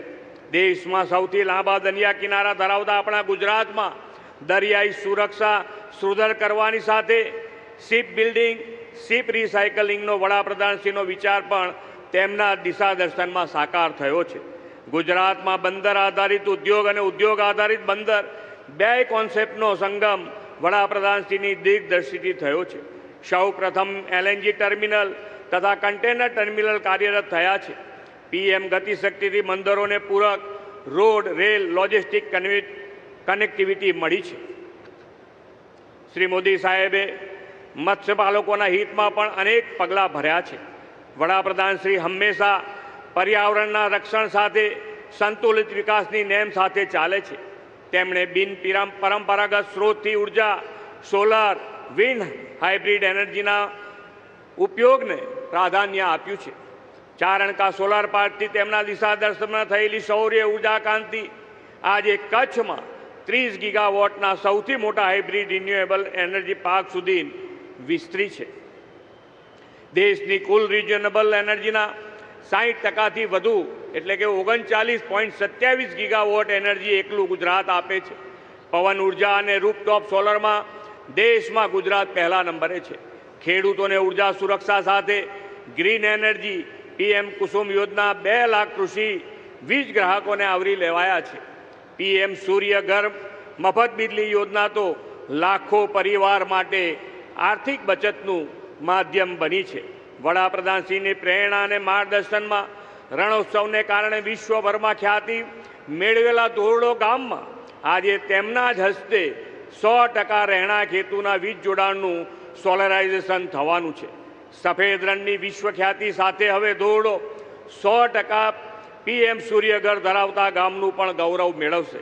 વડાપ્રધાનશ્રીએ સસ્ટેનેબલ ડેવલપમેન્ટની સાથે નવા અને વિકસિત ભારત 2047નો સંકલ્પ કર્યો છે. આજે ગુજરાત અને દેશ અન્ય રાજ્યોને મળેલા વીજળી, પાણી, રોડ, રસ્તા સહિતના માળખાકીય વિકાસ કામોથી લોકોનું ઇઝ ઓફ લિવિંગ વધશે અને આ વિકાસ કામો નવા ભારતના નિર્માણમાં દિશાસૂચક બનશે. તેમણે આત્મનિર્ભર ભારત માટે પણ દેશવાસીઓને આહ્વાન કર્યું છે. આત્મનિર્ભર ભારત માટે સ્વદેશી દેશમાં બનેલી ચીજ વસ્તુઓના ઉપયોગથી આપણે સૌ વોકલ ફોર લોકલને વેગ આપીને તે સમયની માંગ છે. 2 દિવસ પછી મા જગદંબાની આરાધનનું પર્વ નવરાત્રિ અને તે પછી દિવાળીના તહેવારો આવશે. આપણે સૌ આ દિવાળી સ્વદેશી દિવાળીનો સંકલ્પ કરીને દેશમાં જ બનેલી વસ્તુઓ, ઉત્પાદનો, સાધન સામગ્રી ખરીદીને સ્વદેશીને પ્રોત્સાહન આપીશું તેવો મને વિશ્વાસ છે. ફરી એકવાર ગુજરાત સરકારના વિવિધ વિભાગોના 2524 કરોડ અને કેન્દ્ર સરકારના વિભાગોના મળીને 33,000 કરોડથી વધુ વિકાસ કામોના ભેટ દ્વારા સમુદ્ર સે સમૃદ્ધિના નવા અધ્યાયની શરૂઆત કરવા બદલ આદરણીય વડાપ્રધાનશ્રીને ખૂબ ખૂબ અભિનંદન આપીને વિરમું છું. ભારત માતા કી જય. વંદે માતરમ. જય જય ગરવી ગુજરાત.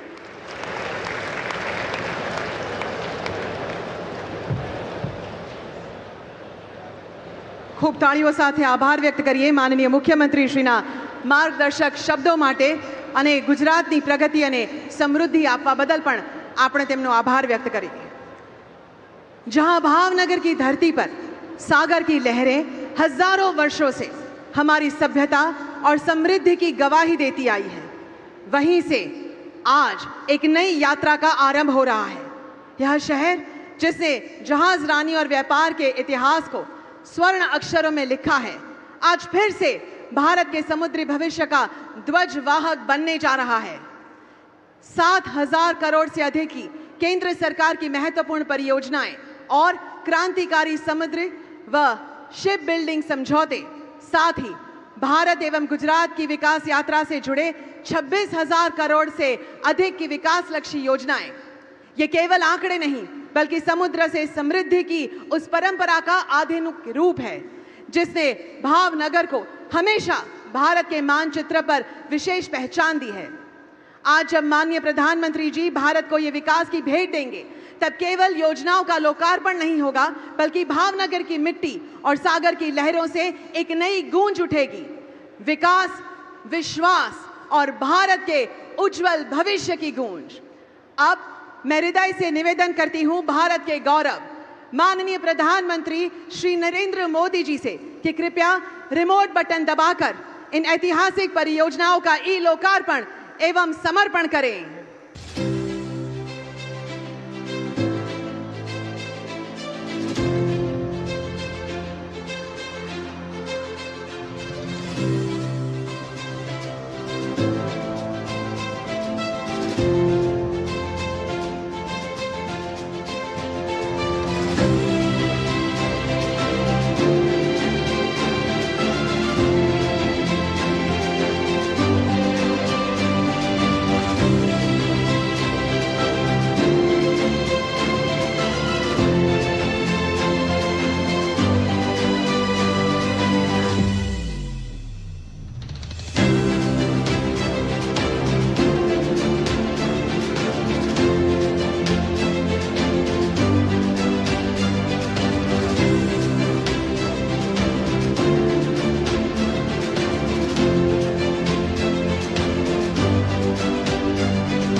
सदियों से भारत की सभ्यता समुद्र के किनारे फली फूली है। चोल साम्राज्य से मराठा नौसेना तक हमारे पूर्वजों ने समुद्री मार्गों पर राज किया, लेकिन समय के साथ हम अपनी समुद्री विरासत से दूर होते गए। स्वतंत्रता के बाद भी हमारा समुद्री क्षेत्र ब्रिटिश काल के पुराने कानूनों में जकड़ा रहा। 2014 तक भारत के पास समुद्र और समुद्री परिवहन को लेकर कोई स्पष्ट योजना नहीं थी। हमारे बंदरगाहों की क्षमता कम थी। माल ढुलाई में देरी के कारण अंतर्राष्ट्रीय व्यापार प्रभावित हो रहा था और भारत दुनिया के प्रमुख समुद्री देशों में कहीं दिखाई नहीं देता था। फिर एक महत्वपूर्ण बदलाव आया। माननीय प्रधानमंत्री श्री नरेंद्र मोदी जी के पास भारत के खोए हुए समुद्री गौरव को लौटाने का स्पष्ट और ठोस दृष्टिकोण था। उन्होंने न केवल पत्तन, पोत परिवहन और जल मार्ग के लिए एक अलग मंत्रालय बनाया, बल्कि इस क्षेत्र में बड़े सुधार भी किए। पिछले 11 सालों में हुए बदलाव अभूतपूर्व रहे हैं। साथियों, पोर्ट इकोनॉमी की पूरे पोटेंशियल का इस्तेमाल तब होता है जब इंफ्रास्ट्रक्चर और ईज ऑफ डूइंग बिजनेस दोनों को बढ़ावा मिले। पिछले 10 वर्षों में यही भारत सरकार की पोर्ट और वाटरवेज पॉलिसी का ब्लूप्रिंट रहा है। पहले हमारी कुल बंदरगाह क्षमता केवल 1561 मिलियन टन थी, लेकिन अब ये बढ़कर 2762 मिलियन टन पहुंच गई है।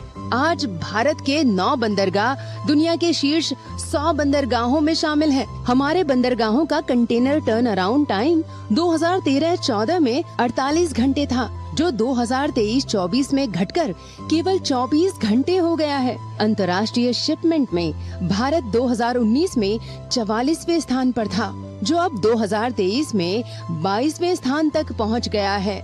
माननीय प्रधानमंत्री श्री नरेंद्र मोदी जी के नेतृत्व में हमने उन औपनिवेशिक जंजीरों को तोड़ा है जो हमारे समुद्री विकास को रोक रही थी। हाल ही में संसद के मानसून सत्र में 5 महत्वपूर्ण समुद्री बिल पास किए गए, जो भारत को अंतर्राष्ट्रीय मानकों के अनुसार ढालेंगे और देश को वैश्विक समुद्री क्षेत्र में आगे बढ़ाने में मदद करेंगे। आज समुद्री अमृत काल विजन 2047 के साथ भारत एक नया अध्याय शुरू कर रहा है।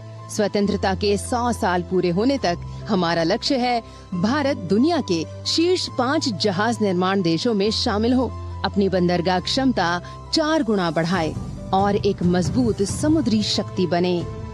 इस दिशा में आज 8,000 करोड़ रुपए की परियोजनाओं का शिलान्यास किया गया। इनमें शामिल है कोलकाता के श्यामा प्रसाद मुखर्जी बंदरगाह पर नया कंटेनर टर्मिनल, जो पूर्वी भारत के व्यापार को बढ़ाएगा।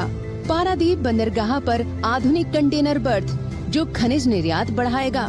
अंडमान निकोबार और चेन्नई में तटीय सुरक्षा के लिए मजबूत समुद्री दीवारें और कांडला के दीनदयाल बंदरगाह पर बहुउद्देश्यीय कार्गो बर्थ, जो भारत के आधुनिक विकास को गति देगा। मुंबई अंतर्राष्ट्रीय क्रूज टर्मिनल का उद्घाटन भी आज हुआ है, जो भारत में सबसे बड़ा है। ये न केवल क्रूज पर्यटन को बढ़ावा देगा, बल्कि नए रोजगार भी पैदा करेगा। Maritime development fund, ship building financial assistance policy और शिप बिल्डिंग डेवलपमेंट स्कीम जैसी घोषणा यूनियन बजट 2025-26 में की गई थी। इन 70,000 करोड़ की घोषणाओं के साथ भारत ये सुनिश्चित कर रहा है कि वो दुनिया का एक प्रमुख समुद्री देश बन सके। इन पहलों से भारत को बड़े लाभ होंगे। व्यापार तेज होगा, कार्गो हैंडलिंग में तेजी आएगी और आयात निर्यात की लागत कम होगी, जिससे भारतीय उत्पादों की दुनिया में प्रतिस्पर्धा होगी। ये कदम केवल अवसंरचना का विकास नहीं है, बल्कि एक नई नील अर्थव्यवस्था की आधारशिला है। भारत ने हमेशा समुद्र को देवता मानकर उसका सम्मान किया है और उससे शिक्षा ली है। आज विकसित भारत 2047 के दृष्टिकोण के साथ हम अपनी समुद्री परंपराओं को पुनः जागृत कर रहे हैं। हमारा संकल्प है कि आने वाले समय में भारत न केवल विकसित देश बने, बल्कि समुद्री शक्ति के रूप में पूरे विश्व का मार्गदर्शन कर सके। 2014 से भारत विकास और नवाचार का एक स्वर्णिम अध्याय लिख रहा है। ये उपलब्धि 140 करोड़ भारतीयों की मेहनत, सपनों और विश्वास का परिणाम है। माननीय प्रधानमंत्री श्री नरेंद्र मोदी जी के नेतृत्व में राष्ट्र तेजी से एक सशक्त और विकसित भविष्य की ओर बढ़ रहा है। इस कड़ी में गुजरात ने अपनी प्रगति और केंद्र सरकार के सहयोग से कई महत्वाकांक्षी पहलें शुरू की है। आज प्रधानमंत्री श्री नरेंद्र मोदी जी ने गुजरात को 26,354 करोड़ की परियोजनाओं की सौगात दी है। इनमें केंद्र सरकार के मंत्रालयों द्वारा शुरू की गई प्रमुख पहलें शामिल हैं, जैसे छारा पोर्ट पर हिंदुस्तान पेट्रोलियम का LNG टर्मिनल, गुजरात स्थित Indian oil corporation limited refinery में एक्रेलिक और ऑक्सो एल्कोहल परियोजनाएं, 280 मेगावाट की सौर ऊर्जा परियोजना और स्वच्छ ऊर्जा के लिए 600 मेगावाट का ग्रीन शू इनिशिएटिव। किसानों को लाभ पहुंचाने के लिए PM कुसुम योजना के तहत 475 मेगावाट का सी फीडर और 70 किलोमीटर लंबी 4 लेन वाली राष्ट्रीय राजमार्ग परियोजना।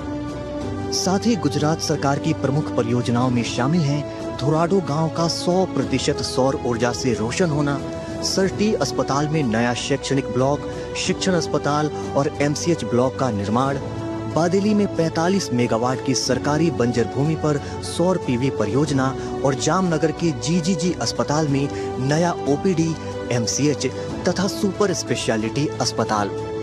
गुजरात की ये उपलब्धियां न केवल राज्य को सशक्त बनाएंगी, बल्कि पूरे देश के उज्जवल भविष्य का मार्ग भी प्रशस्त करेंगी।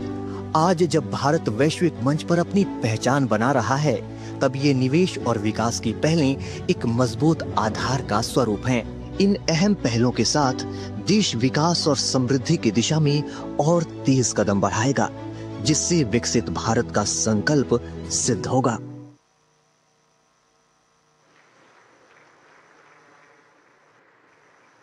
આવો તાળીઓના ગડગડાટ સાથે આભાર વ્યક્ત કરીએ માનનીય પ્રધાનમંત્રીજીનો કે આ મહત્વપૂર્ણ પરિયોજનાની ભેટ આપણને આજે સૌ માટે આપી છે। भावनगर की इस धरती की अपनी पहचान समुद्र से है और समुद्र का स्वभाव ही है हर किनारे को समृद्ध करना। आज समुद्र से समृद्धि की यह अद्भुत यात्रा एक ऐसे दूरदर्शी नेतृत्व के हाथों में है जिन्होंने समंदर को बंदरगाहों तक और बंदरगाहों को वैश्विक अवसरों तक पहुंचाने का साहसिक सपना साकार किया है। यह वही नेतृत्व है जिन्होंने सागरमाला से लेकर गगनचुंबी योजनाओं तक, स्वदेशी सामर्थ्य से लेकर वैश्विक सम्मान तक भारत की समुद्री शक्ति को एक नई पहचान दी है। आज इस महत्वपूर्ण अवसर पर आइए हम सब मिलकर दिल की गहराइयों से स्वागत करें भारत के गौरव, भारत के आत्मविश्वास माननीय प्रधानमंत्री श्री नरेंद्र मोदी जी का, और निवेदन करें कि वे हमें अपने प्रेरणादायी विचारों से मार्गदर्शन दें।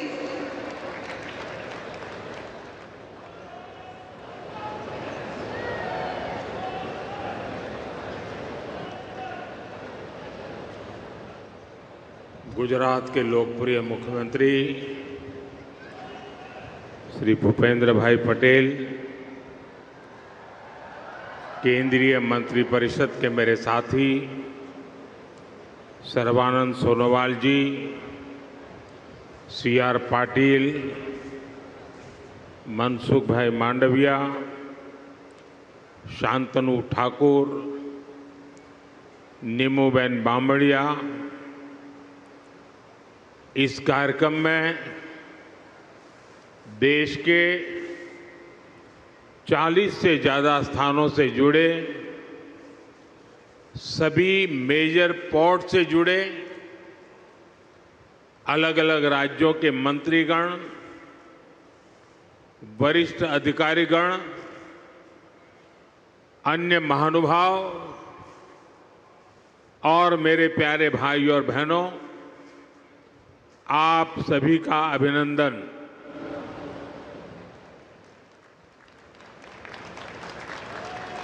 આપણા ભાવેડા ભાવનગરે તો આજે વટ પાડી દીધો।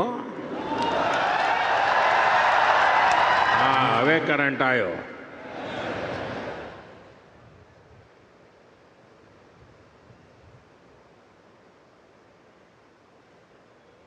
અહીંયા હું જોઉં છું કે પેન્ડોલની બહાર માનવ સમુદ્ર દેખાય છે બધો।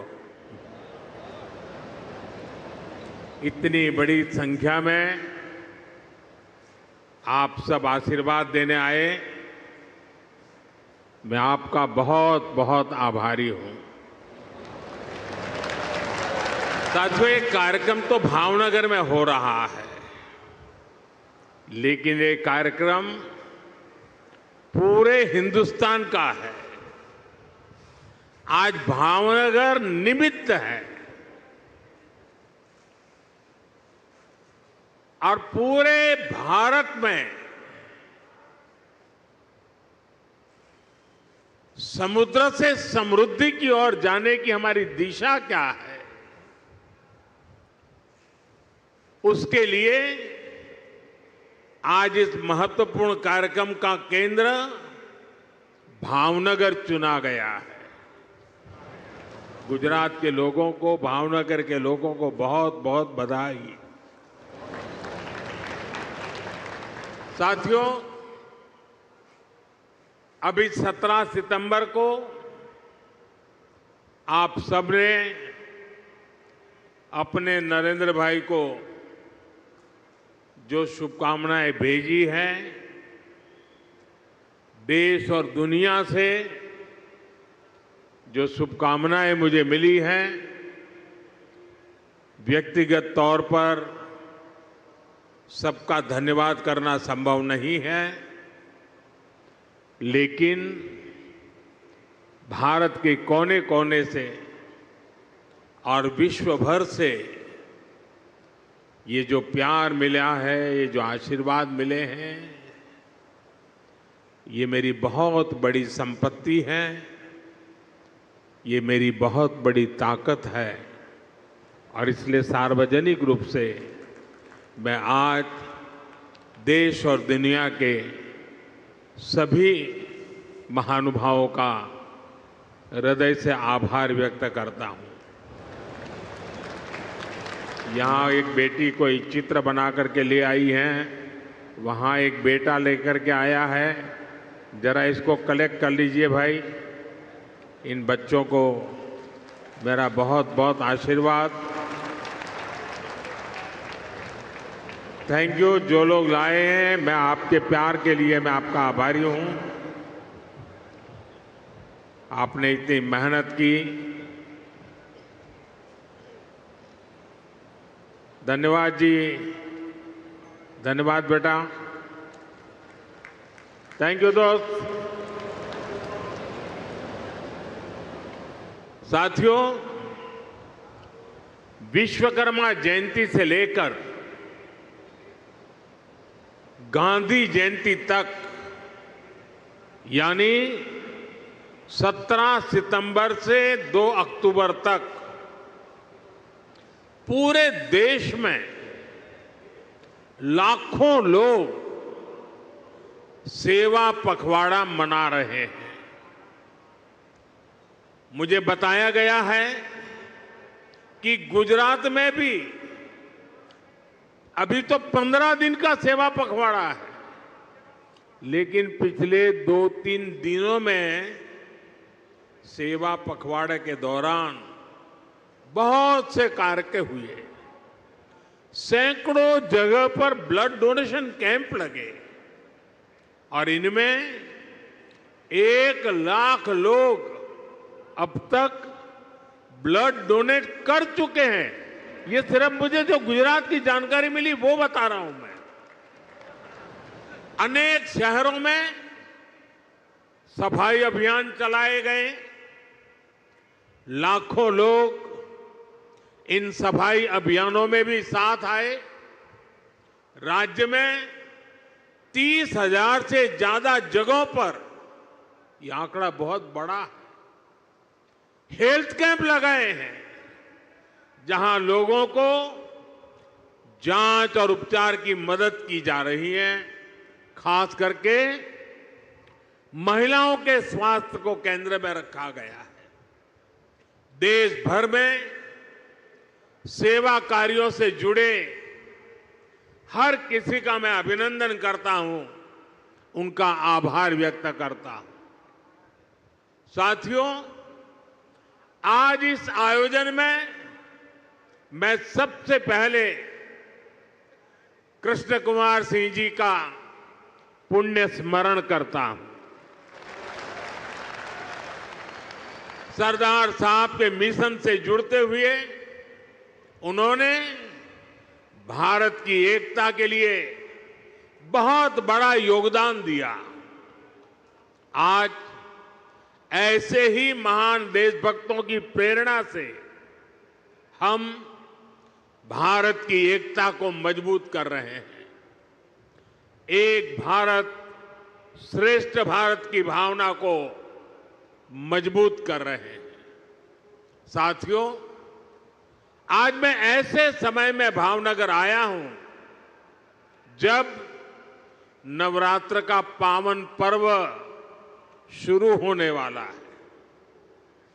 इस बार जीएसटी में कमी की वजह से बाजारों में रौनक भी और ज्यादा रहने वाली है। और ये उत्सव के इसी माहौल में आज हम समुद्र से समृद्धि का महा उत्सव मना रहे हैं। ભાવનગરના ભાઈઓ મને માફ કરજો, મારે હિન્દીમાં એટલા માટે બોલવું પડે છે કે દેશભરના લોકો આમાં જોડાયેલા છે. દેશભરના લાખો લોકો જ્યારે કાર્યક્રમમાં જોડાયા છે તો આપની ક્ષમા માંગીને મારે હિન્દીમાં જ વાત કરવી રહી. साथियों, 21वीं सदी का भारत आज समुद्र को बहुत बड़े अवसर के रूप में देख रहा है. थोड़ी देर पहले यहां पोर्ट लेड डेवलपमेंट को गति देने के लिए हजारों करोड़ रुपए के प्रोजेक्ट का शिलान्यास और उद्घाटन किया गया है. देश में क्रूज टूरिज्म को प्रमोट करने के लिए आज मुंबई में इंटरनेशनल क्रूज टर्मिनल का भी लोकार्पण किया गया है. भावनगर के, गुजरात के विकास से जुड़े अनेक प्रोजेक्ट्स भी शुरू हुए हैं. मैं सभी देशवासियों को और गुजरात के लोगों को भी बहुत बहुत शुभकामनाएं देता हूं. साथियों, भारत आज विश्व बंधु की भावना से आगे बढ़ रहा है. दुनिया में हमारा कोई बड़ा दुश्मन नहीं है. सच्चे अर्थ में अगर हमारा कोई दुश्मन है तो वो है दूसरे देशों पर हमारी निर्भरता. यही हमारा सबसे बड़ा दुश्मन है और हमें मिलकर भारत के इस दुश्मन को निर्भरता वाले दुश्मन को हराना ही होगा. हमें ये बात हमेशा दोहरानी है. जितनी ज्यादा विदेशी निर्भरता उतनी ज्यादा देश की विफलता. विश्व में शांति, स्थिरता और समृद्धि के लिए दुनिया की सबसे बड़ी आबादी वाले देश को आत्मनिर्भर बनना ही होगा. हम दूसरों पर आश्रित रहेंगे तो हमारा आत्मसम्मान भी चोटिल होगा. 140 करोड़ देशवासियों के भविष्य को हम दूसरों पर नहीं छोड़ सकते. देश के विकास के संकल्प को हम दूसरों की निर्भरता पर नहीं छोड़ सकते. हम भावी पीढ़ी के भविष्य को दांव पर नहीं लगा सकते. और इसलिए भाइयों बहनों, આપણે ત્યાં ગુજરાતીમાં કે ભાઈ 100 દુઃખોની એક દવા.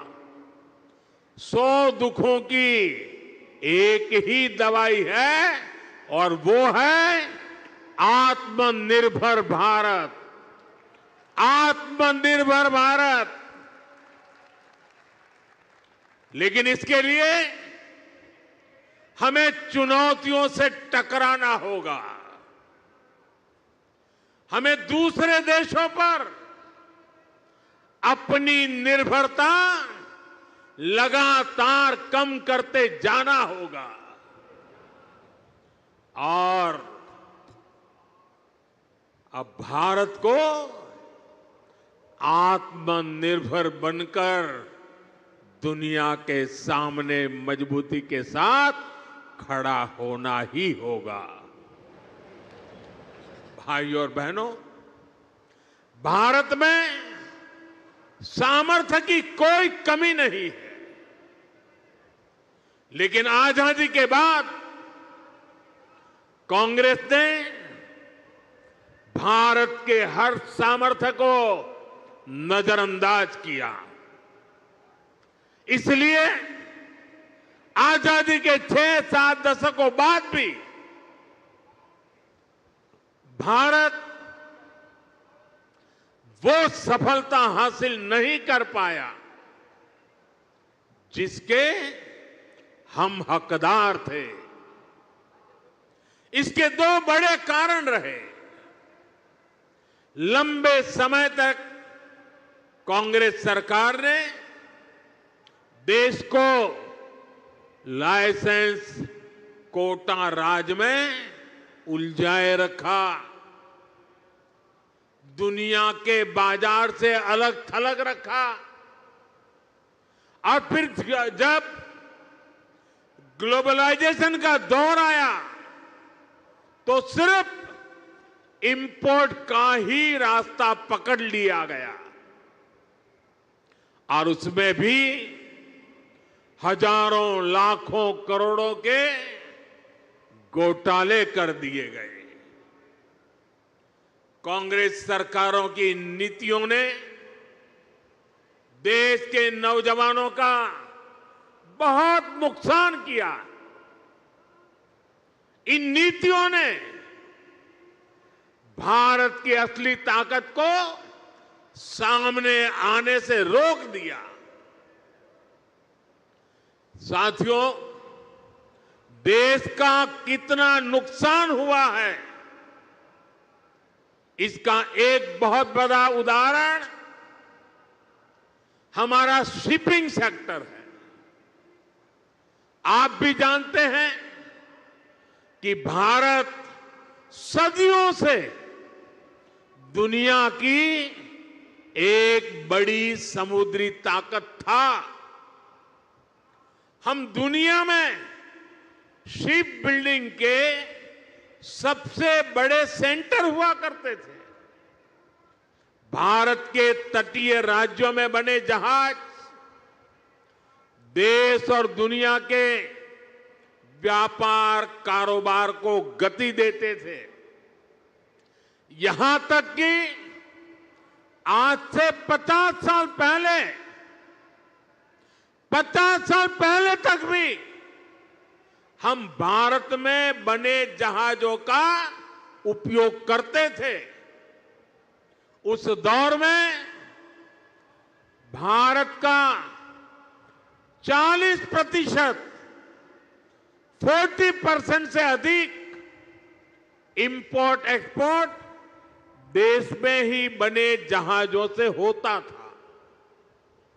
लेकिन फिर देश का शिपिंग सेक्टर भी कांग्रेस की कुनीतियों का शिकार हो गया। कांग्रेस ने भारत में जहाज निर्माण पर जोर देने के बजाय विदेशी जहाजों को किराया भाड़ा देना बेहतर समझा। इससे भारत में शिप बिल्डिंग इकोसिस्टम ठप हो गया। विदेशी जहाजों पर निर्भरता यह हमारी मजबूरी बन गया।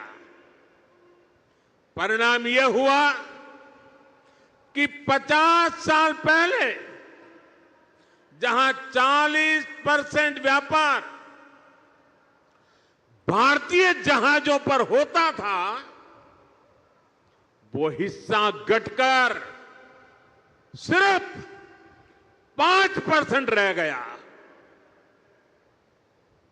यानी अपने 95% ट्रेड के लिए हम विदेशी जहाजों पर निर्भर हो गए।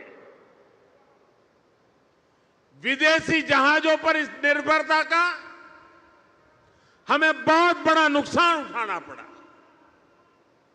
साथियों, में आज देश के सामने कुछ आंकड़े आप सबके सामने रखना चाहता हूं।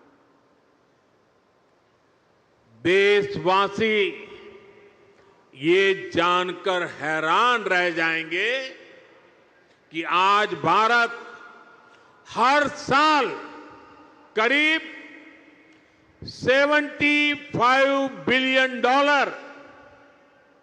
यानी लगभग 6 लाख करोड़ रुपए 6 लाख करोड़ रुपए विदेशी शिपिंग कंपनियों को शिपिंग सर्विसेज के लिए देता है, किराया देता है। ये आज भारत का जितना डिफेंस बजट है, करीब करीब उतना पैसा किराए में दिया जा रहा है। आप कल्पना कीजिए 7 दशकों में कितना पैसा हमने सिर्फ भाड़े के रूप में दूसरे देशों को दिया है। हमारे पैसों से विदेशों में लाखों नौकरियां बनी हैं।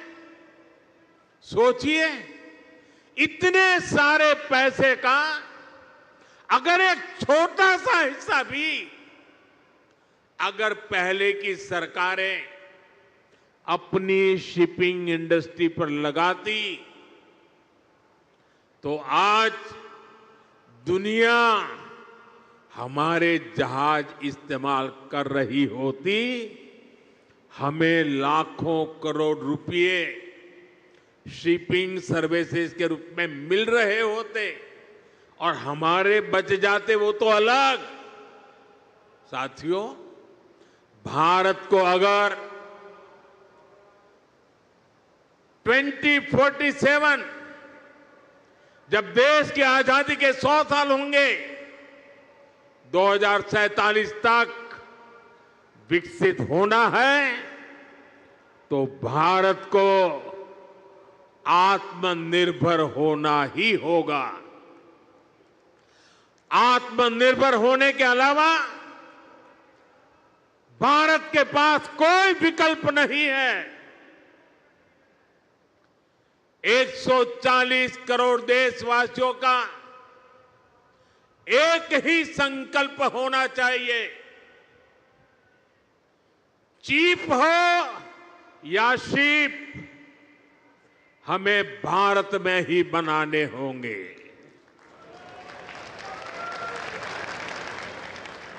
इसी सोच के साथ आज भारत का मैरीटाइम सेक्टर भी नेक्स्ट जनरेशन रिफॉर्म्स करने जा रहा है।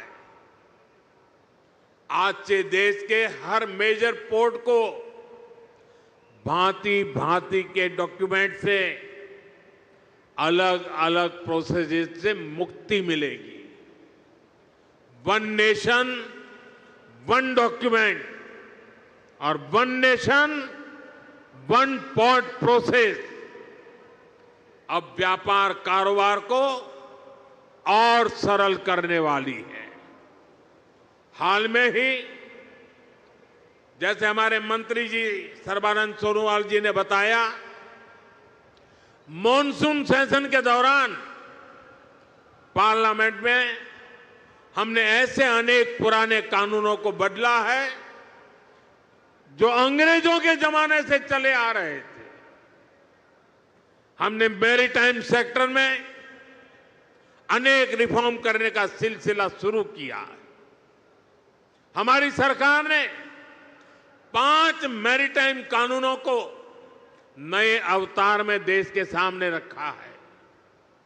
इन कानूनों से और इन कानूनों के आने से शिपिंग सेक्टर में, पोर्ट गवर्नेंस में एक बहुत बड़ा बदलाव आएगा। साथियों, भारत सदियों से बड़े बड़े जहाज बनाने में एक्सपर्ट रहा है। नेक्स्ट जनरेशन रिफॉर्म्स देश के इस भूले हुए गौरव को फिर वापस लाने में मदद करेंगे। बीते दशक में हमने 40 से अधिक शिप्स और पनडुब्बियां नेवी में इंडक्ट की है। इनमें से 1-2 तो छोड़ दें तो ये सब हमने भारत में ही बनाई है। आपने आईएनएस विक्रांत के विषय में सुना होगा। इतना विशाल आईएनएस विक्रांत भी भारत में ही बना है। इसे बनाने के लिए जो हाई क्वालिटी स्टील लगी वो भी भारत में बनी थी। यानी हमारे पास सामर्थ्य है, हमारे पास कौशल की कोई कमी नहीं है। बड़े शिप बनाने के लिए जिस राजनीतिक इच्छा शक्ति की जरूरत है, उसका भरोसा मैं आज देशवासियों को दे रहा हूं। साथियों, देश के मैरीटाइम सेक्टर को मजबूती देने के लिए कल भी एक बहुत ऐतिहासिक निर्णय हुआ है।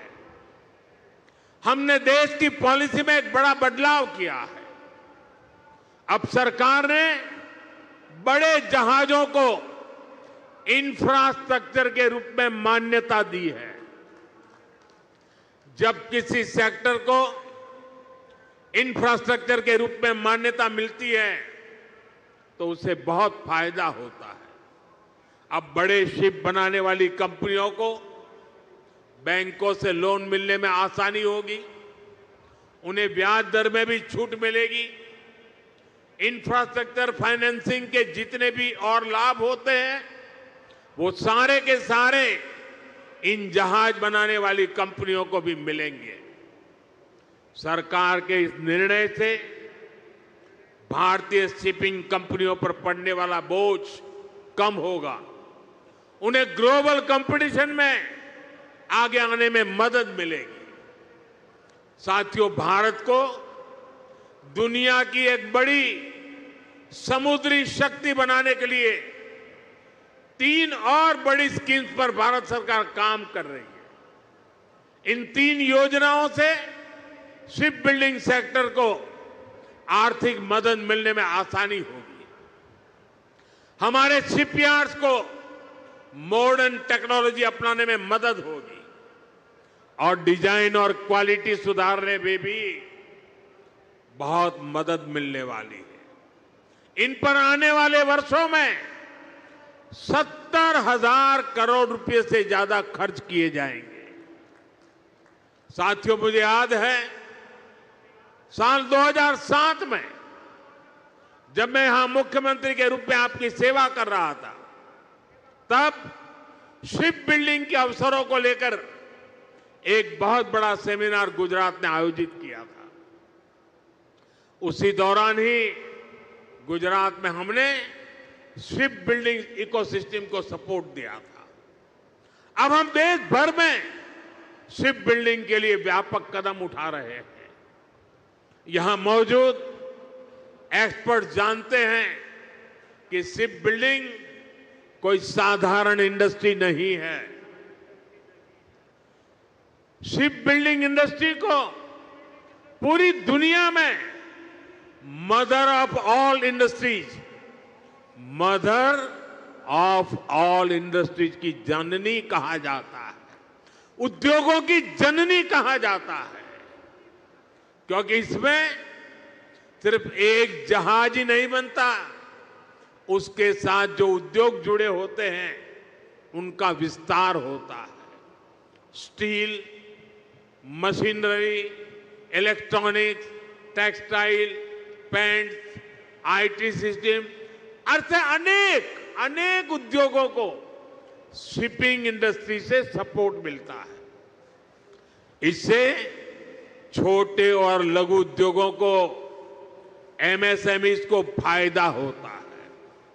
रिसर्च बताती है कि शिप बिल्डिंग में होने वाले हर 1 रुपये के निवेश से इकोनॉमी लगभग 2 गुना निवेश बढ़ता है और शिपयार्ड में पैदा होने वाली हर एक जॉब, हर एक रोजगार सप्लाई चेन में 6 से 7 नई नौकरियां बनाती है।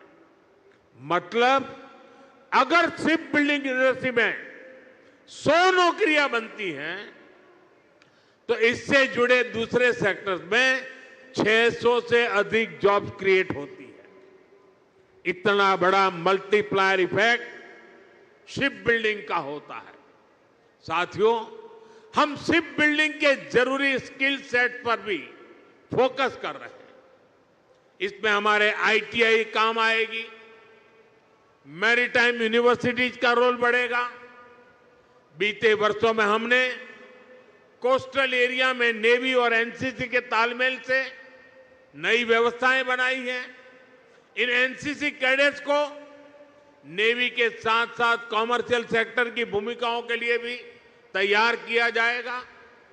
साथियों, आज का भारत एक अलग मिजाज से आगे बढ़ रहा है।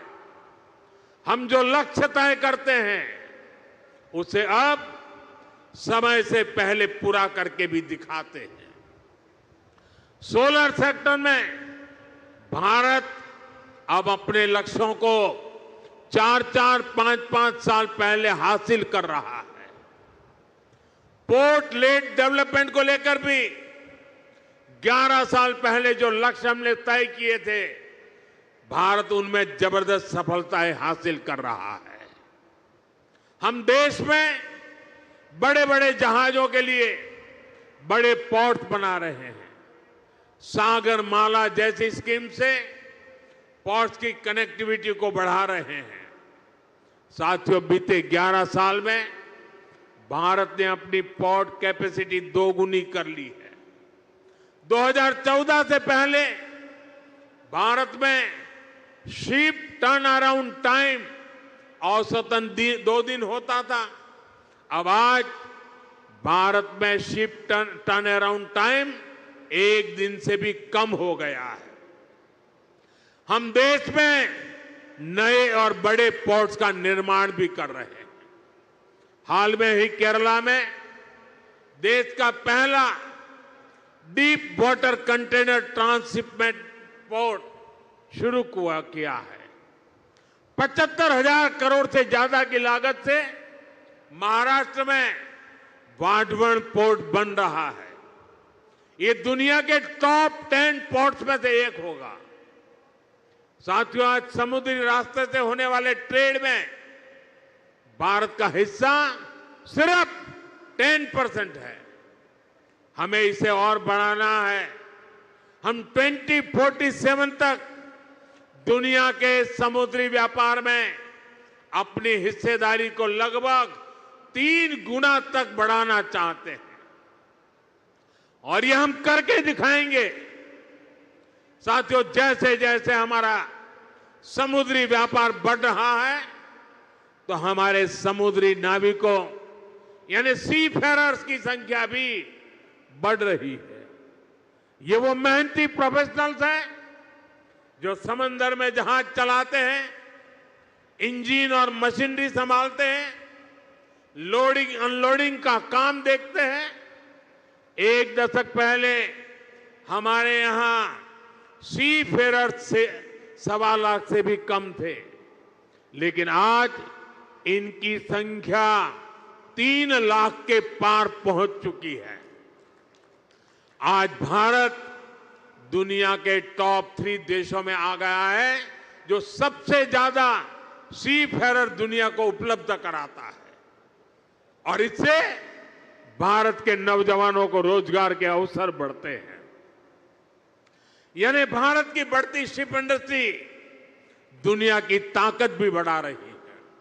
साथियों, भारत की एक समृद्ध समुद्री विरासत है।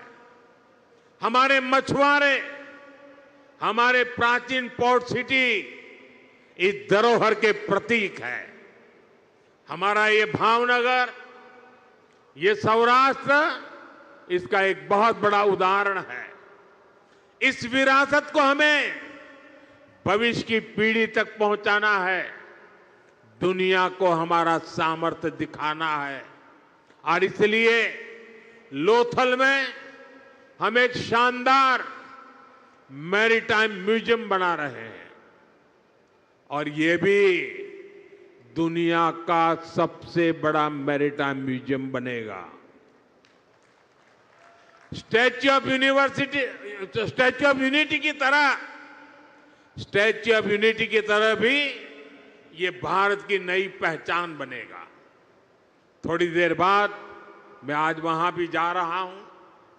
साथियों, भारत के समुद्री तट भारत की समृद्धि के प्रवेश द्वार बनेंगे और मैं बड़े गर्व के साथ और मैं दूर तक का देख सकता हूं कि भारत के समुद्री तट भारत की समृद्धि के प्रवेश द्वार बनने वाले हैं।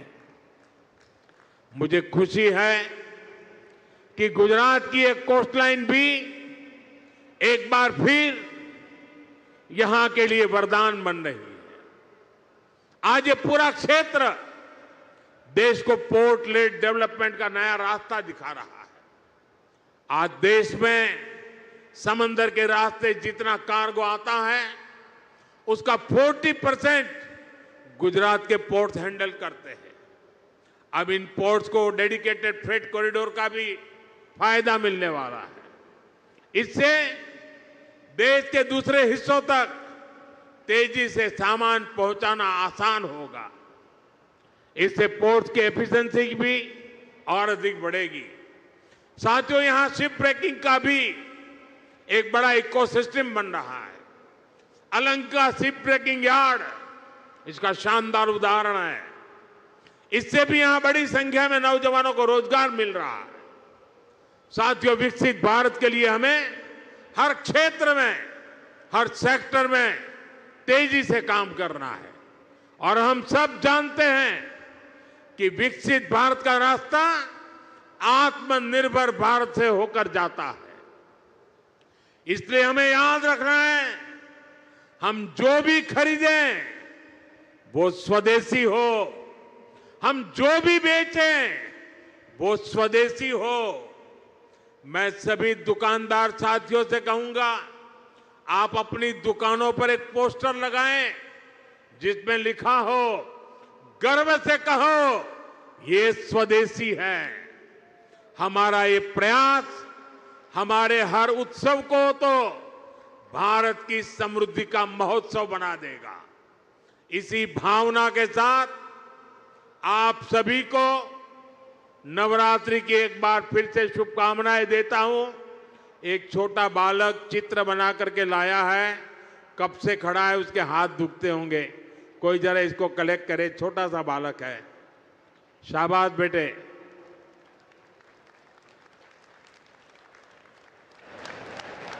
चलो बेटा, तुम्हारा चित्र मिल गया, रोने की जरूरत नहीं बेटा। मिल गया चित्र तुम्हारा मिल गया। अगर तुम्हारा एड्रेस उसमें लिखा होगा तो मैं तुझे जरूर चिट्ठी लिखूंगा।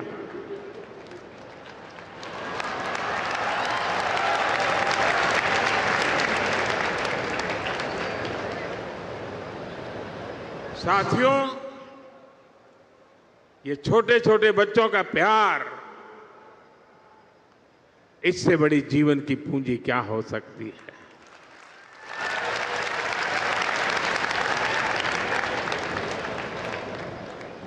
मैं फिर एक बार आज जो भव्य स्वागत सत्कार सम्मान किया, इसके लिए मैं आपका आभार मानता हूं।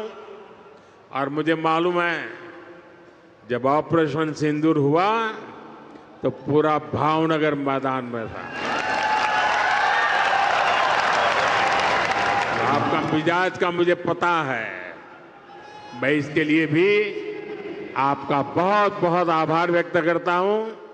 भावनगરના ભાઈઓ બહેનો, નવરાત્રિની માંડવીઓ જરા જોર લગાવજો અને દેશના બધા લોકોને આત્મનિર્ભર ભારતનો સંદેશ આપણી માંડવીમાંથી પણ મળે। ખૂબ ખૂબ ધન્યવાદ ભાઈઓ।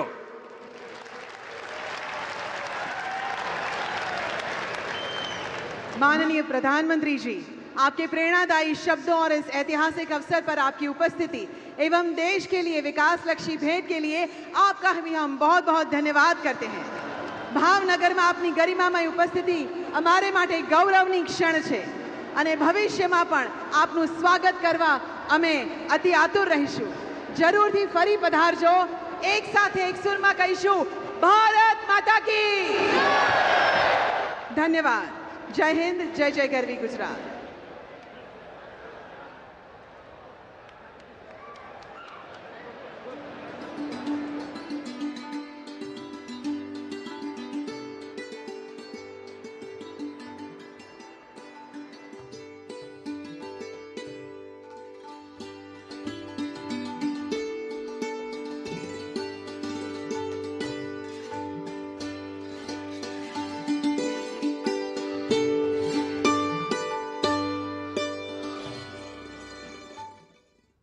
आप देख रहे थे गुजरात के